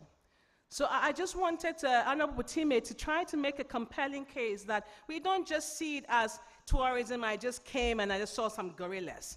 It's about the development agenda of Uganda, of Kenya, of Rwanda, of Tanzania, of Ghana, of Nigeria, of Africa. And we need to begin to pay attention to that.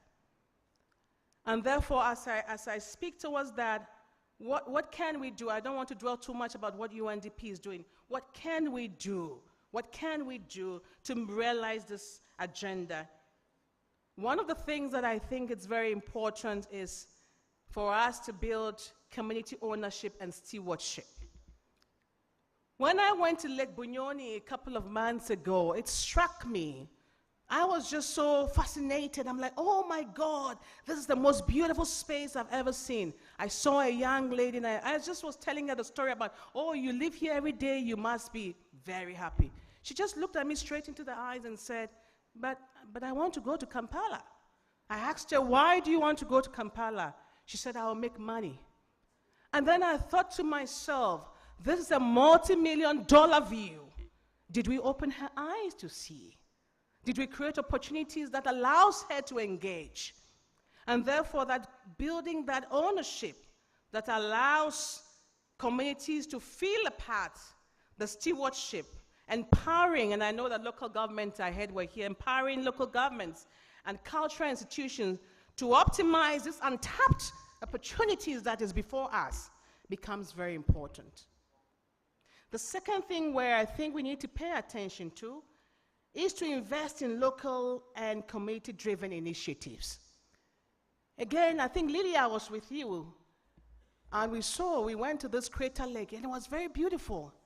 And I asked the owner, oh my God.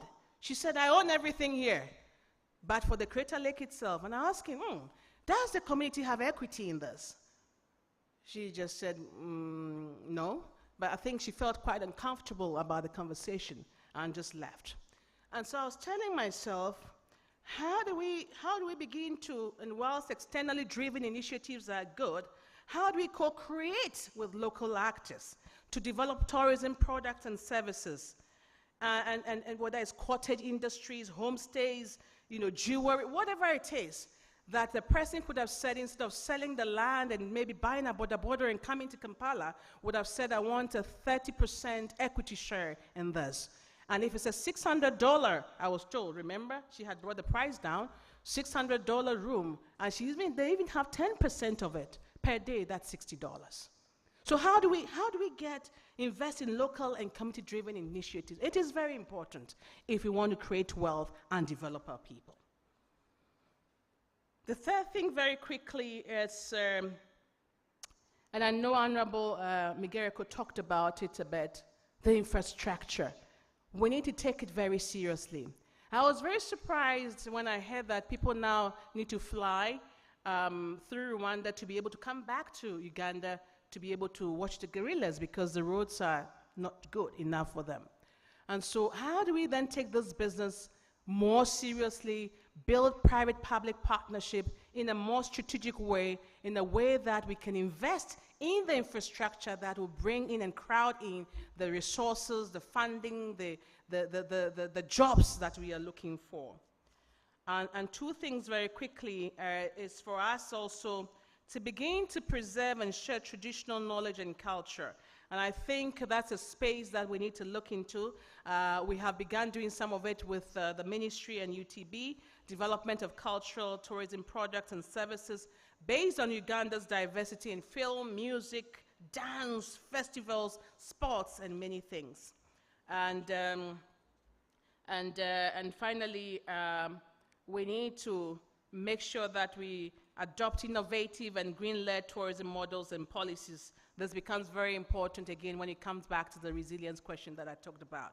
So just perhaps to give a flavor of a few things that we have been doing as UNDP to support the sector, certainly we have firstly been supporting the creation of an enabling policy and legal and regulatory environment, again supporting the government to prepare the regulatory impact assessment of the Tourism Bill 2022 to inform decisions by Cabinet, and also now supporting the review of the Tourism Master Plan. Hopefully that also segues into a new master plan for the country.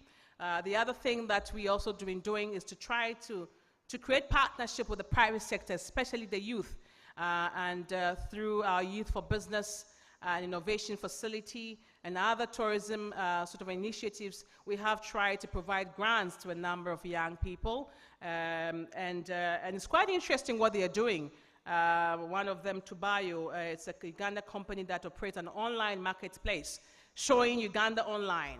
And that's very interesting. The young people are really creating and pivoting things that we are happy to support. The third thing that we are also supporting is on the product development and diversification.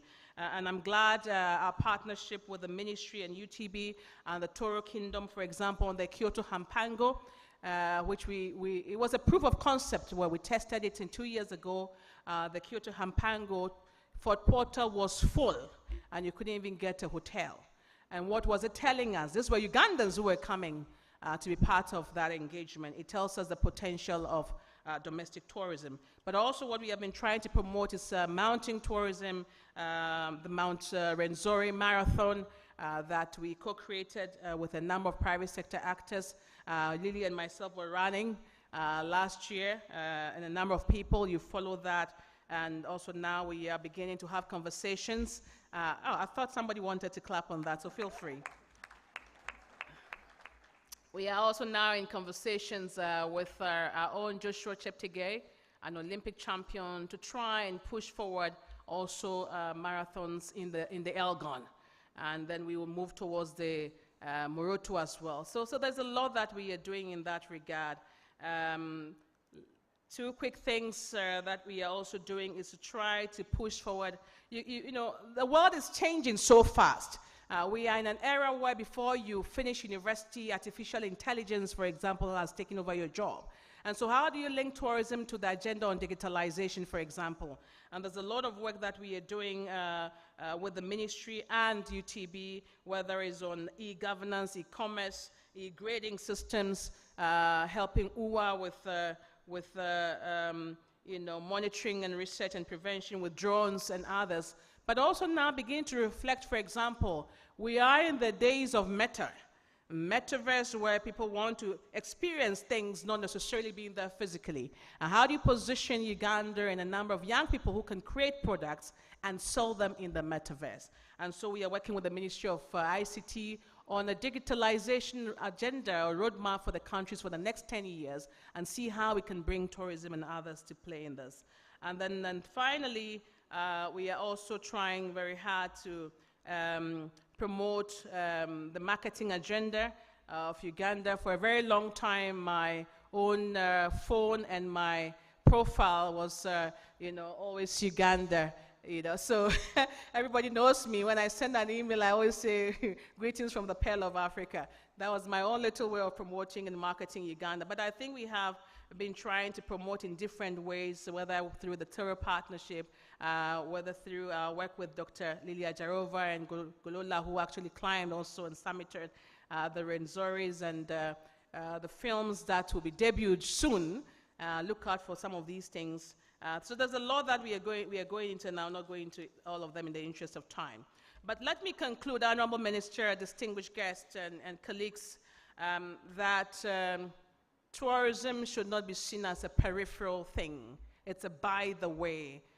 It has to be brought into the core of development.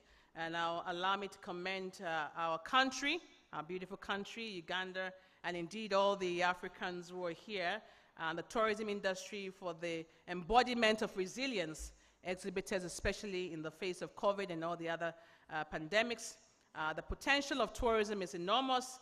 We have a shared responsibility to make sure it is fully realized, and the duties upon all of us to push that agenda.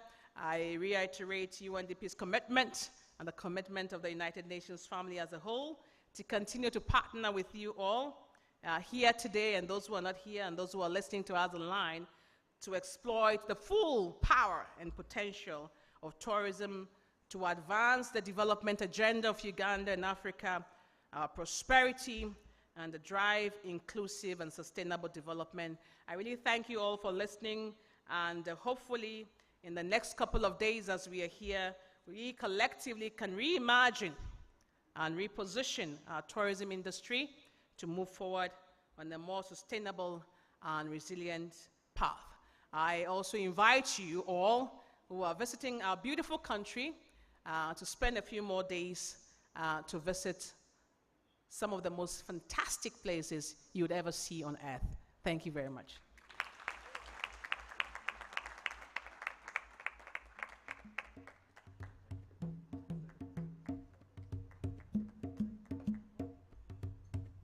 Another round of applause, ladies and gentlemen, for Elsie Atafwa.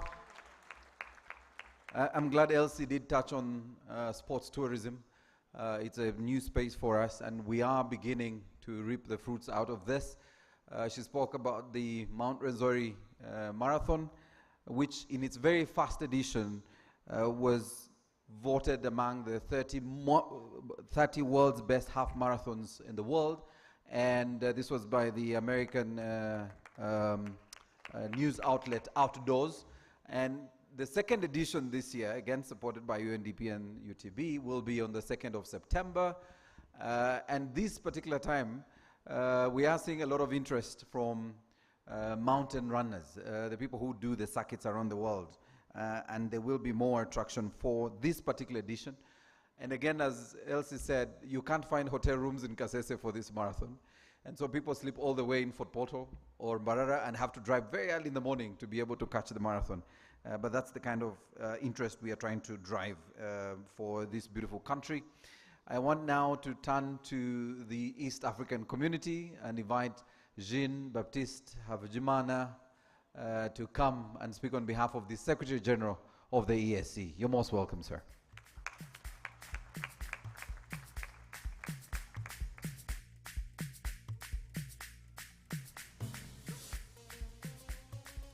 Thank you, MC. Honorable ministers, honorable Permanent Secretary, CEO and President of Tourism Association, members of the Diplomatic Corps, members of the business community, distinguished officials, invited guests, ladies and gentlemen, good afternoon. Bon après-midi. Habari za mchana. Those are the languages that we are speaking in the East African community.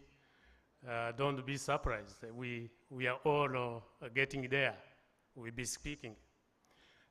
Honorable Minister and the guest of honor, allow me to, before I read the speech of the Secretary General, allow me to recognize the teams that came from the East African partner states, and all the 7 partner states here are represented. And we start by Burundi. Burundi, are we here?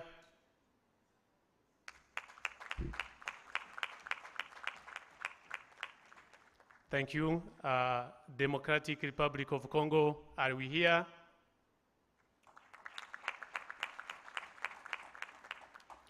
Rwanda, are we here?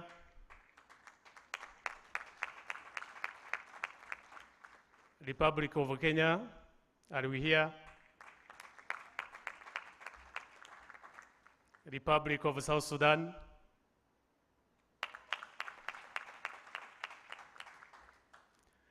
the United Republic of Tanzania,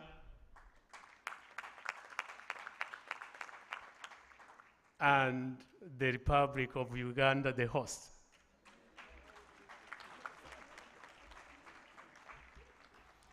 Thank you very much. Thank you, guest of honor. Thank you, MC. My role here is just to read the speech of SG, and I won't add any to the speech, anything. It is a great honor for me to be part of the 7th Pearl of Africa Expo 2023, and I would like to take this opportunity to congratulate the Republic of Uganda for organizing the important events in the region's tourism calendar.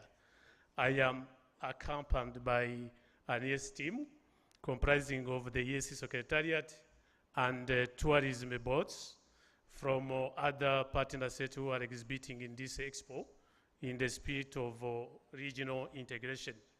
Participation of the tourism boards is also in line with the decision of the 5th meeting of the Sectoral Council on Tourism and Wildlife Management that your sectoral councils are, that encouraged partner states to participate in tourism promotional events organized by other partner states.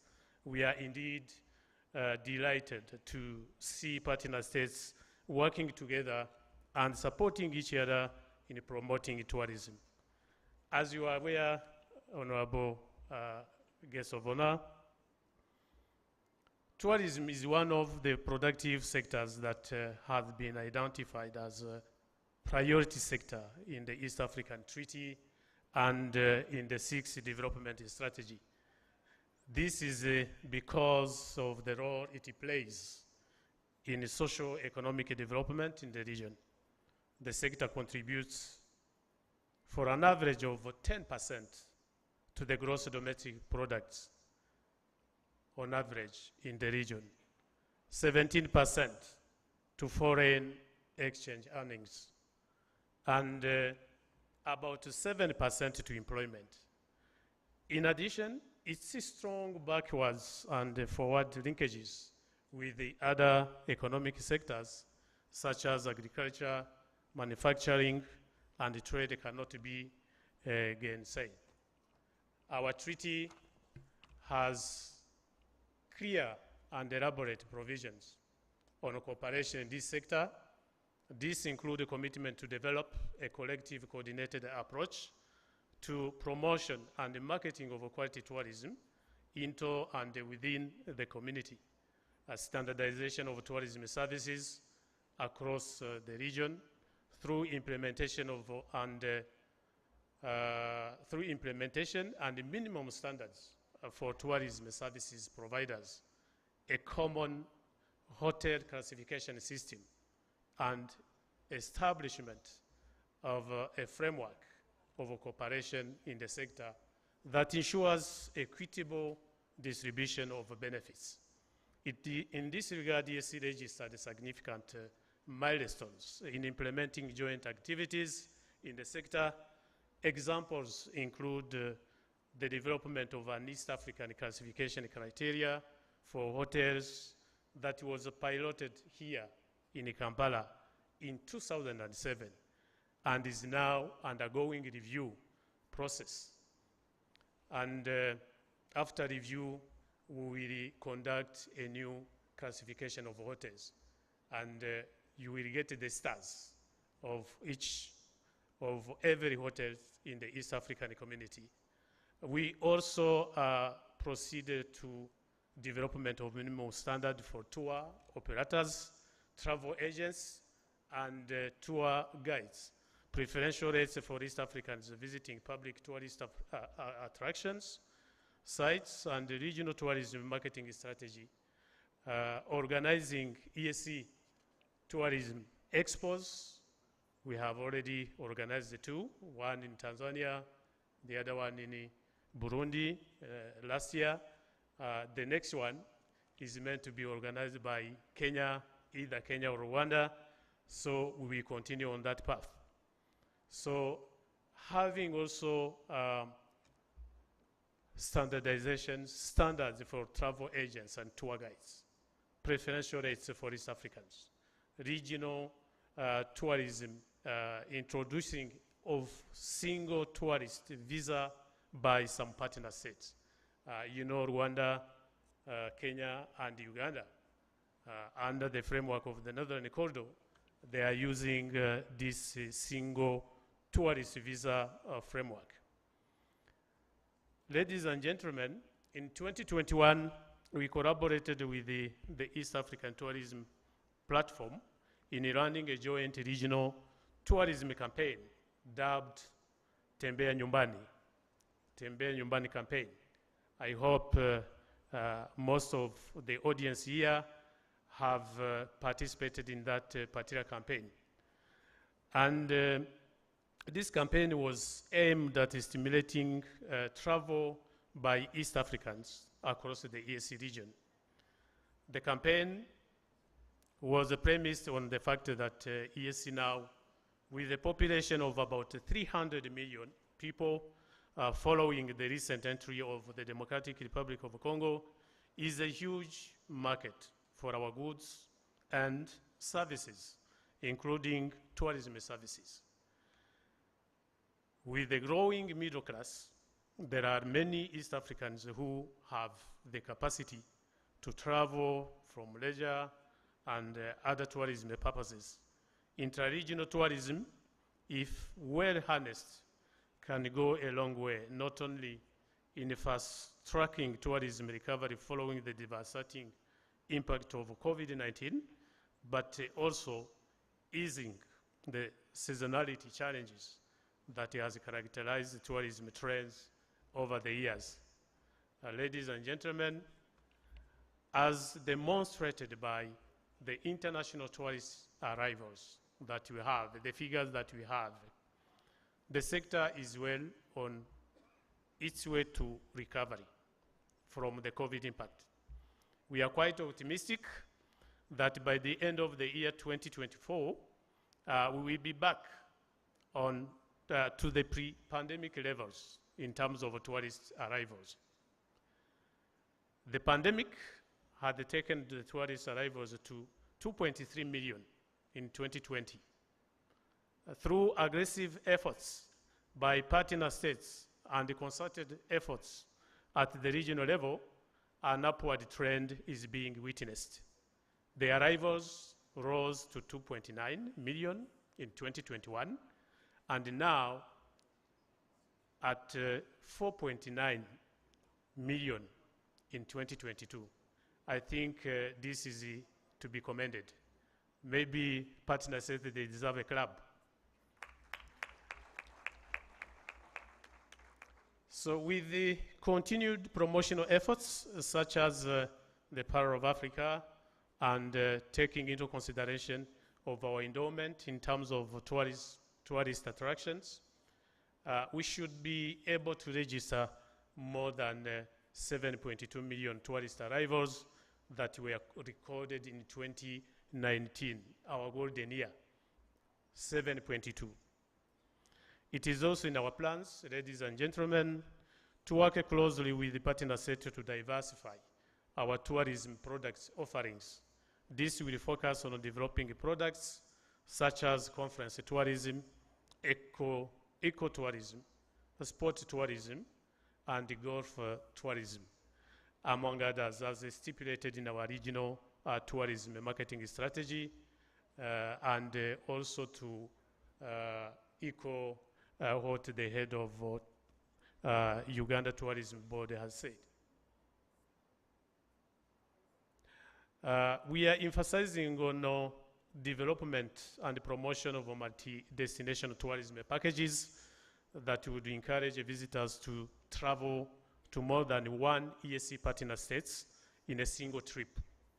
And this will go a long way in supporting the initiative on branding ESC as a single tourist destination that has already regional consultations on that already commenced. My technical team was meeting here for the last 2 days for regional consultations on the development of a regional tourism destination brand, and we expected to finalize the process in the course of this year. This is beside the brand, the strong brands that we know all partners have, and we'll be having a regional one that we help, that we promote that regional tourism destination as East African community. So this will help us to forge a stronger partnership in the tourism sector. I therefore urge all of you to engage with each other through the exhibitions, investment forum, speed networking sessions, and the seminars that has been lined up for you. I also urge you to work together toward making ESC an appealing destination for internationals and ESC citizens. We also have to see what we have, the best that we have to offer before we offer to others. Once again, congratulations to the Republic of Uganda, and in particular, the Uganda Tourism Board for putting up an impressive expo. Ladies and gentlemen, with those few remarks, I wish all of you fruitful engagement for the next 3 days. Merci beaucoup. Thank you very much. Asante sana.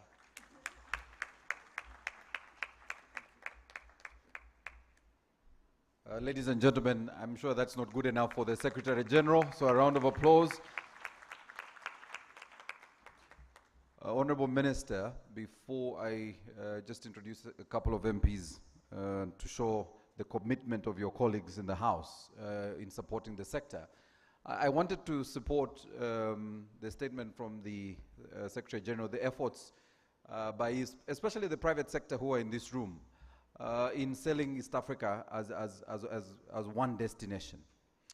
Recently on my way from Kisoro, I was fortunate to fly back with some tourists coming from seeing the gorillas. It's amazing when you meet tourists when they've come from seeing the gorillas. They are really like babies. It's like the best experience they've ever had in the world. And so they were speaking about their experience around the gorillas, and each of them had a separate experience because they all saw different families of gorillas. And I think that's excellent because you all meet and you're discussing something very unique because neither of you has seen the other's family. But our chief guest, the best part was that a lot of them were flying into Entebbe from Kisoro and were connecting to other East African destinations. One particular group from Sweden was connecting to Arusha, and I'm glad Anne Katsume is here because she must sell the same, so the ones in Arusha must come to Uganda. So they were flying to Arusha, to Kilimanjaro. Another group was flying from Entebbe to Nairobi and onto the Mara, to see the Mara. So what the private sector has done, they are now selling a single ticket where you fly in directly either to Zanzibar or Mombasa. If you go to Zanzibar, you go to the Serengeti. From the Serengeti, they are flying you to Virunga in Rwanda. And then they move you to Uganda by road. And then you're able, whether you want to fly to Queen Elizabeth or you want to fly to Murchison, you're then able to see Either Park. And then as they fly out, they fly through Mombasa.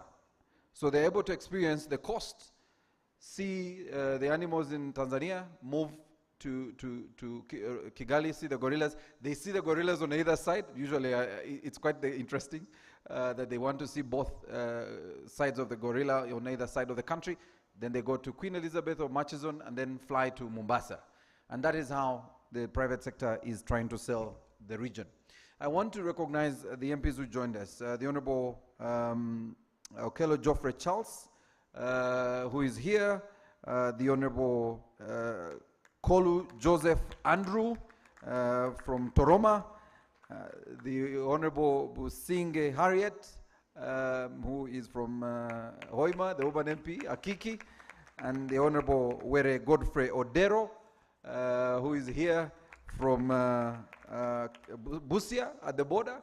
Your Kenyan brothers are here, Honorable. They are somewhere here. And we also have Honorable Mugoles Stephen from Bugweri. Honorable, thank you so much. So I think, Honorable Minister, we have a full committee now. We can have a session after this during lunch. The committee will have a sitting here over lunch. I want to now take the singular honor of inviting the Honorable Minister of State. You're only doing one job, is to invite our chief guest to come and speak to us. Ladies and gentlemen, round of applause.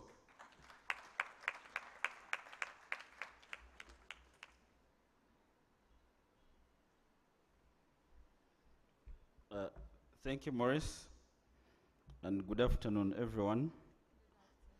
And thank you for coming. I want to thank the members of Parliament, because I know there's a session going on, for having left the session and decided to be a part of this. Thank you for supporting tourism, members of the committee. I think let's clap for them, because they are committed. My job is just simple, to invite the Honorable Minister and the Chief Guest to make his remarks. But just in a minute, because we've all spoken about the Pearl of Africa, and I've seen my Kenyan brothers here, South Africans, I just want to make a quote. I've said this before, but let me just make a quote by the person who called Uganda the Pearl of Africa, and why he called it the Pearl of Africa. And this was Sir Winston Churchill, who was a 33-year-old member of Parliament then, of the British Parliament, and he had been appointed the Parliamentary Under-Secretary of State for the colonies. And he gave a very balanced argument about Uganda after the travel. And to date, Sir Winston Churchill is still the most popular, most influential Briton to have ever lived. So I'll tell you what he said. And he said, in his book, he was in Uganda in 1907, and he wrote this book in 1908, My African Journey.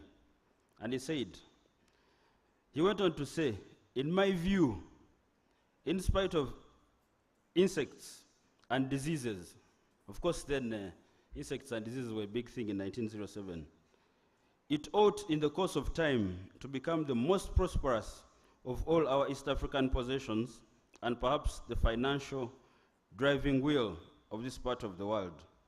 So impressed he was with the natural vegetation and potential of the country compared to the rest he toured, all the way from the Cape in South Africa to Cairo in Egypt. I saw the Egyptians here. That he continued to write in his book that my counsel plainly is concentrate on Uganda. Nowhere else in Africa will little money go so far. Uganda is from end to end a beautiful garden where a staple food of the people grows fast without labor. Does it not sound like paradise on earth it is the pearl of Africa. And that's where the statement started. And then he went on to write, for magnificence, for variety of form and color, for provision of brilliant life, bird, insect, reptile, beast, of vast scale, Uganda is truly the pearl of Africa. The kingdom of Uganda is a fairy tale. The scenery is different, the climate is different, and most of all, the people are different from anything else to be seen in the whole range of Africa. What message I bring back concentrate upon Uganda. And I just said this, and I want to thank the rest of the speakers. As we intermarket the region, that we continue sharing. If you have some business in Kenya, share with also us in Uganda. We'll continue doing the same. But I thought I would say where this comes from. With those few remarks, I wish to invite the chief guest and the minister to make his remarks. Thank you.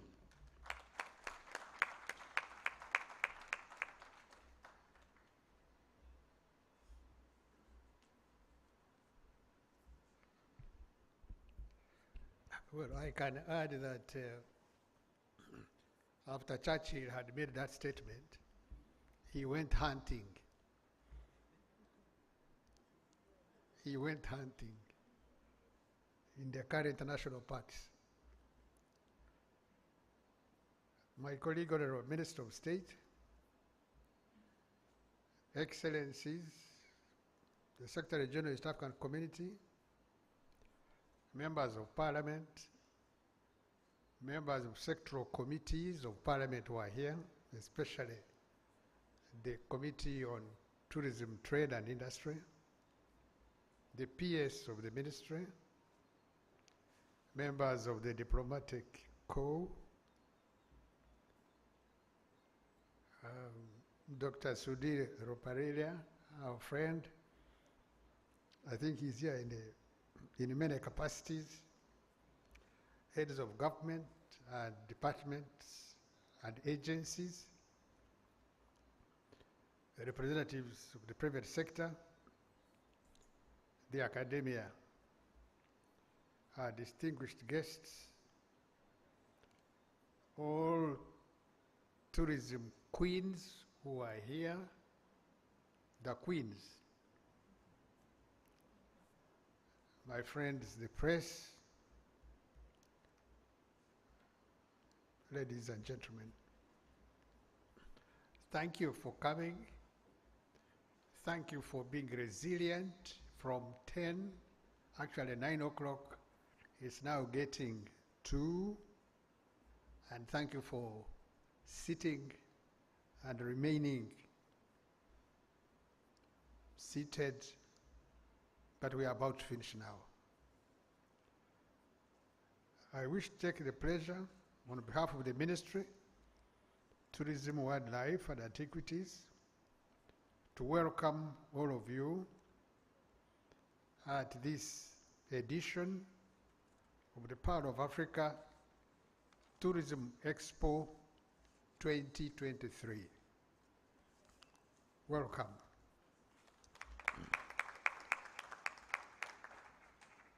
The tourism sector under the NRM leadership has blossomed largely due to the state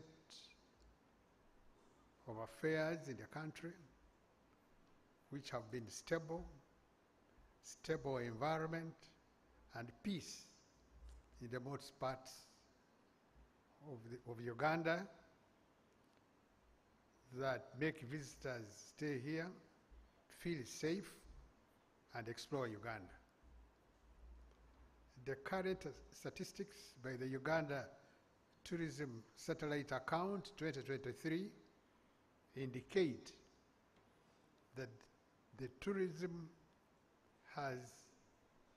sector of tourism has registered 19.3% arrivals in Uganda for holidays, leisure, and recreation.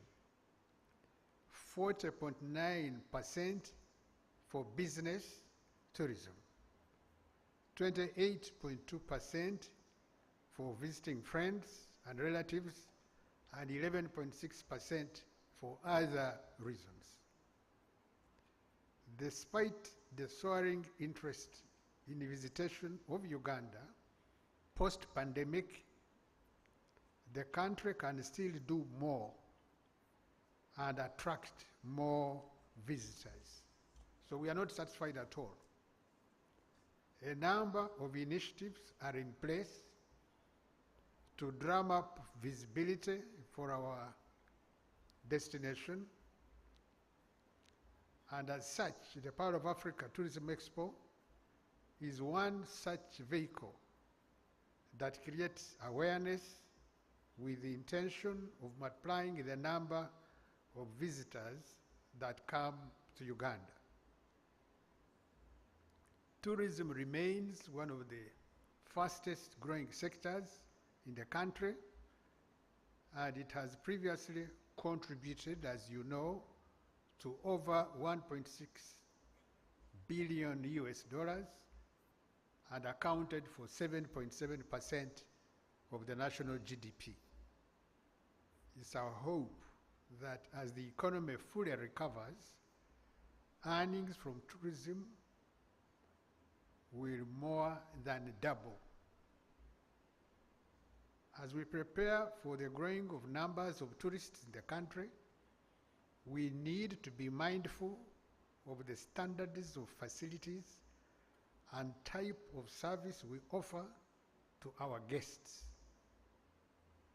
I want to urge private sector players, the hoteliers and guides to register and get licensed for the benefit of keeping acceptable international standards. Uganda Tourism Board should continue enforcing regulations and standards in the sector to ensure compliance of the set standards.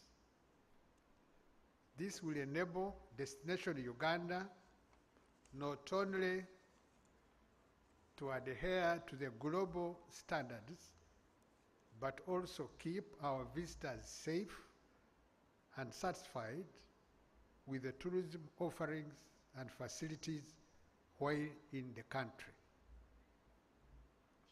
The Uganda Tourism Board, therefore, should work closely with the private sector and Uganda Hotel Training Institute, UHTTI, to skill the workforce in the tourism sector through training of staff in the industry. A well-skilled and trained workforce will deliver good services that market the country well. Following the presidential directive last week, the sector received the government assurance on the refurbishment of the regional airports in close proximity to national parks, and the coding of these airports recommended to avoid landing at Entebbe International Airport. If the directive is implemented, tourists will now be able to land in these attractions in their private jets. So in other words, you can fly from Dubai directly to Kasese, then you can drive to Bwindi, Gahinga. You can fly to Masindi and drive directly to Machishon Falls National Park, Nyoya, Oyam, and those areas which surround the Machishon Falls National Park. The board shall also work with the private sector to brand all sites across the country that include hotels, as well as border points with the tourism content of tourist offerings. Finally, I want to thank all trade visitors, tourism boards, the region tourism partners for coming to attend this expo. I want to thank all those that have given us very, very encouraging statements here. I thank our friend, the UNDP representative, of course, as usual. I thank the president of the Tourism Association, our own president, with those very, very inspiring statements delivered today. I want to appreciate the private sector players for their participation and turning up in good numbers to showcase the tourism offering in the country.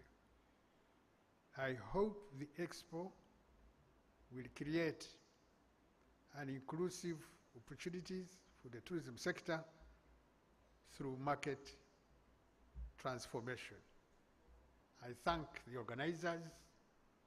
I thank Honorable David Migereko, the Chief Executive Officer, Uganda Tourism Board, the peers, and all those that have participated. Don't mind about the weather. This is a country which has got interesting, some of us like the weather, others, but there you are. But it's a matter of organization, isn't it? So we shall organize better. And when you have rain, you also have blessings. Let me take this opportunity to say that the Pearl of Africa Tourism Expo 2023 is now open.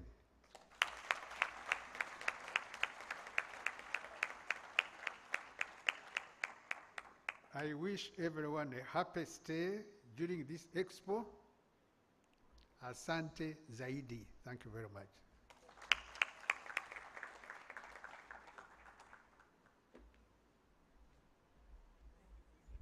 Ladies and gentlemen, another round of applause for the chief guest.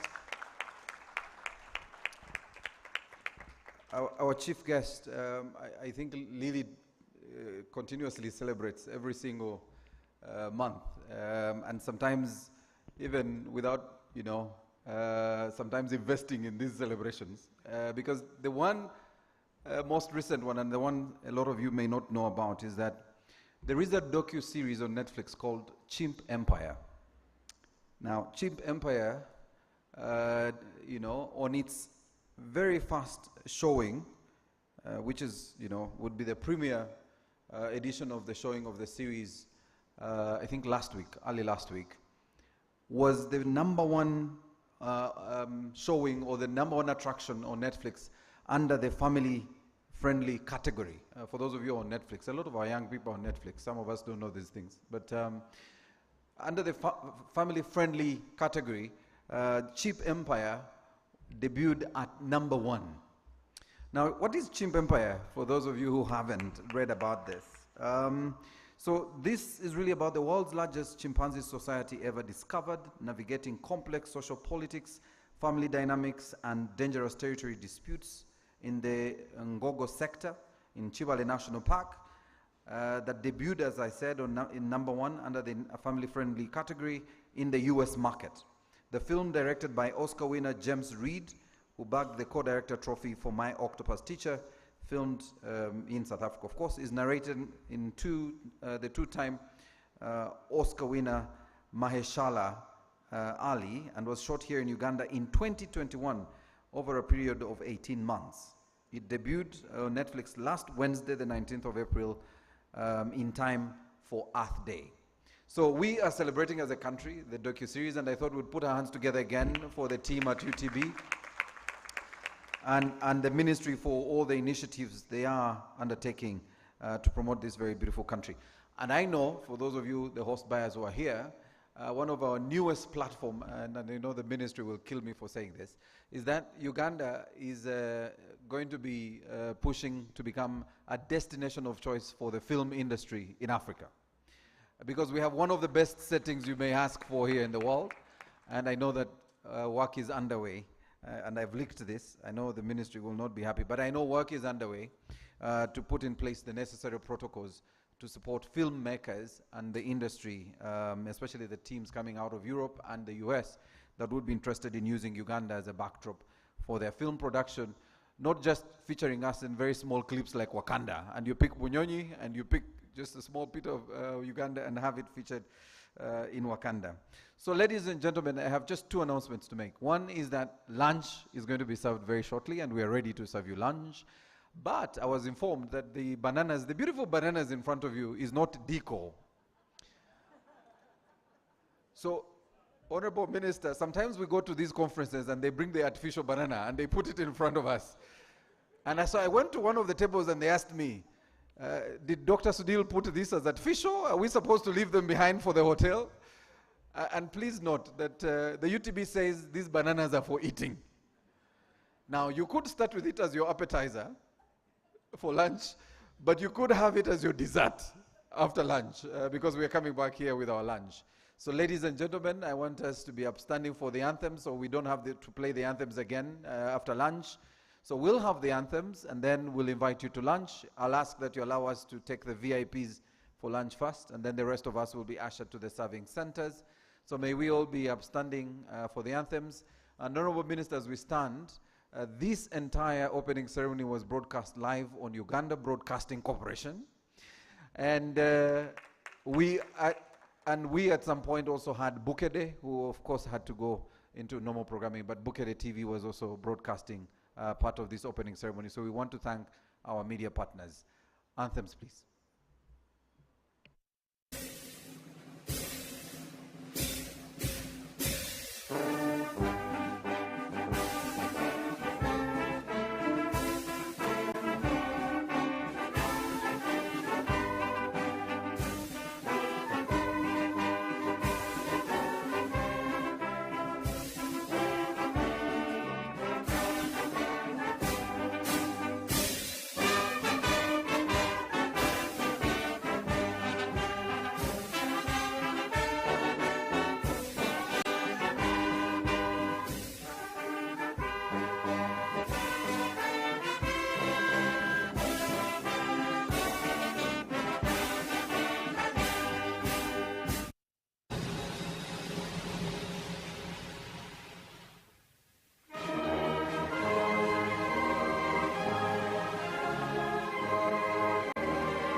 Welcome to one of Africa's highest, most remote and unknown mountains.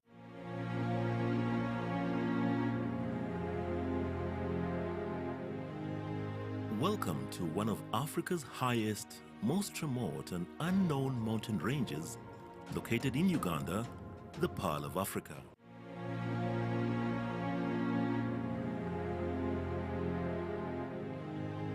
Welcome to one of Africa's highest, most remote and unknown mountain ranges located in Uganda, the Pearl of Africa. The Rwenzori Mountains, also known as the Mountains of the Moon, are stretched over 120 kilometers long and 61 kilometers wide.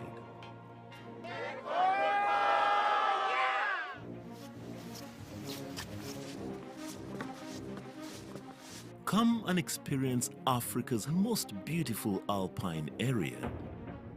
With every hour and every altitude gain, the landscapes, colors and views are ever changing. This UNESCO-protected national park contains unique biodiversity and breathtaking sceneries such as the bamboo zones, mossy heather zone, numerous waterfalls, tropical rainforest, mountain lakes, and eternal snow.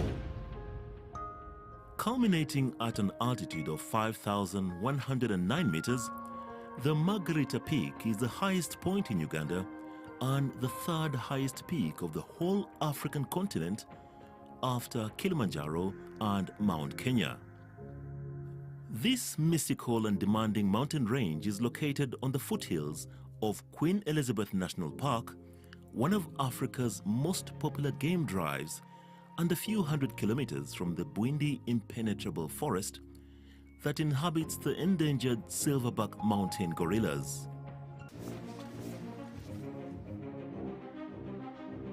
Rwenzori Mountains offers trails for all levels of hikers, which range from 1-day to 10-day trips.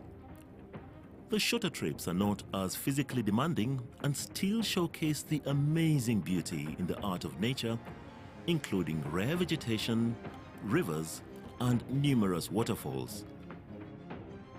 This unique biosphere is a true gem that needs to be preserved not only for the many endemic species it contains, but also for the local community which directly benefits and lives from the mountain's gifts.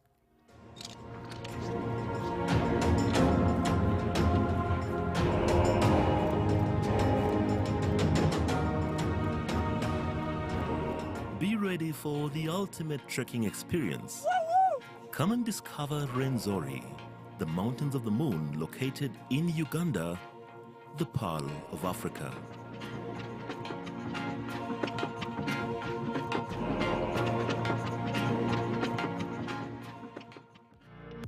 Uganda, a delightful place with its welcoming people, diverse cultures, an agreeable warm climate, majestic features, and wildlife.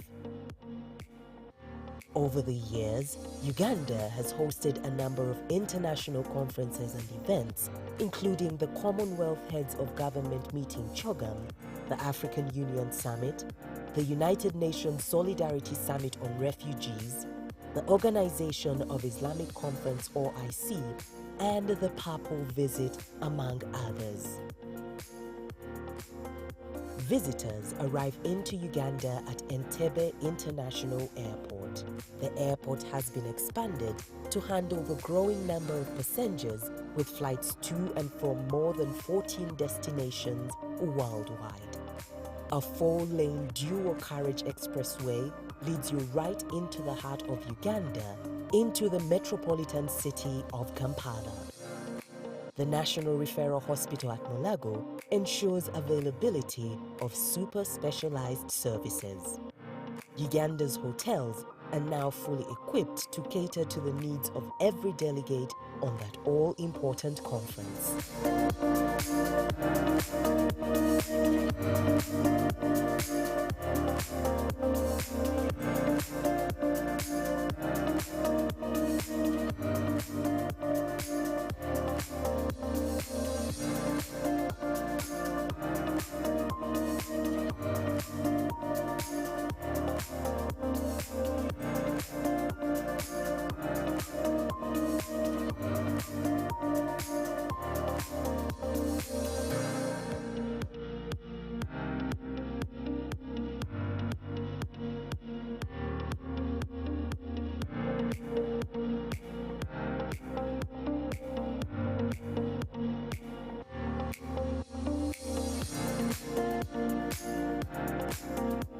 All the splendor, variety in the profusion of brilliant and verse life and scale awaits you.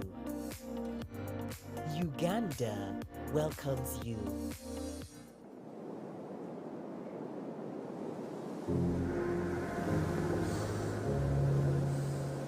I'm feeling cold. I feel tired. Adui wake. Adui aku.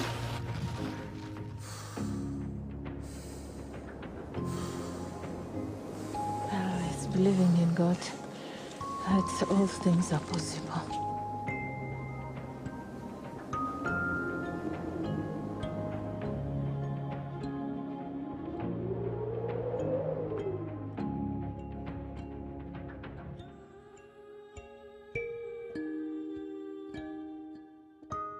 Welcome to one of Africa's highest, most remote and unknown mountain ranges, located in Uganda, the Pearl of Africa, bordering the Democratic Republic of Congo. The Rwenzori Mountains are stretched out over 120 kilometers long and 61 kilometers wide. They are called Mountains of the Moon, or even the Rainmaker, especially as she produces up to 350 days of rainfall annually.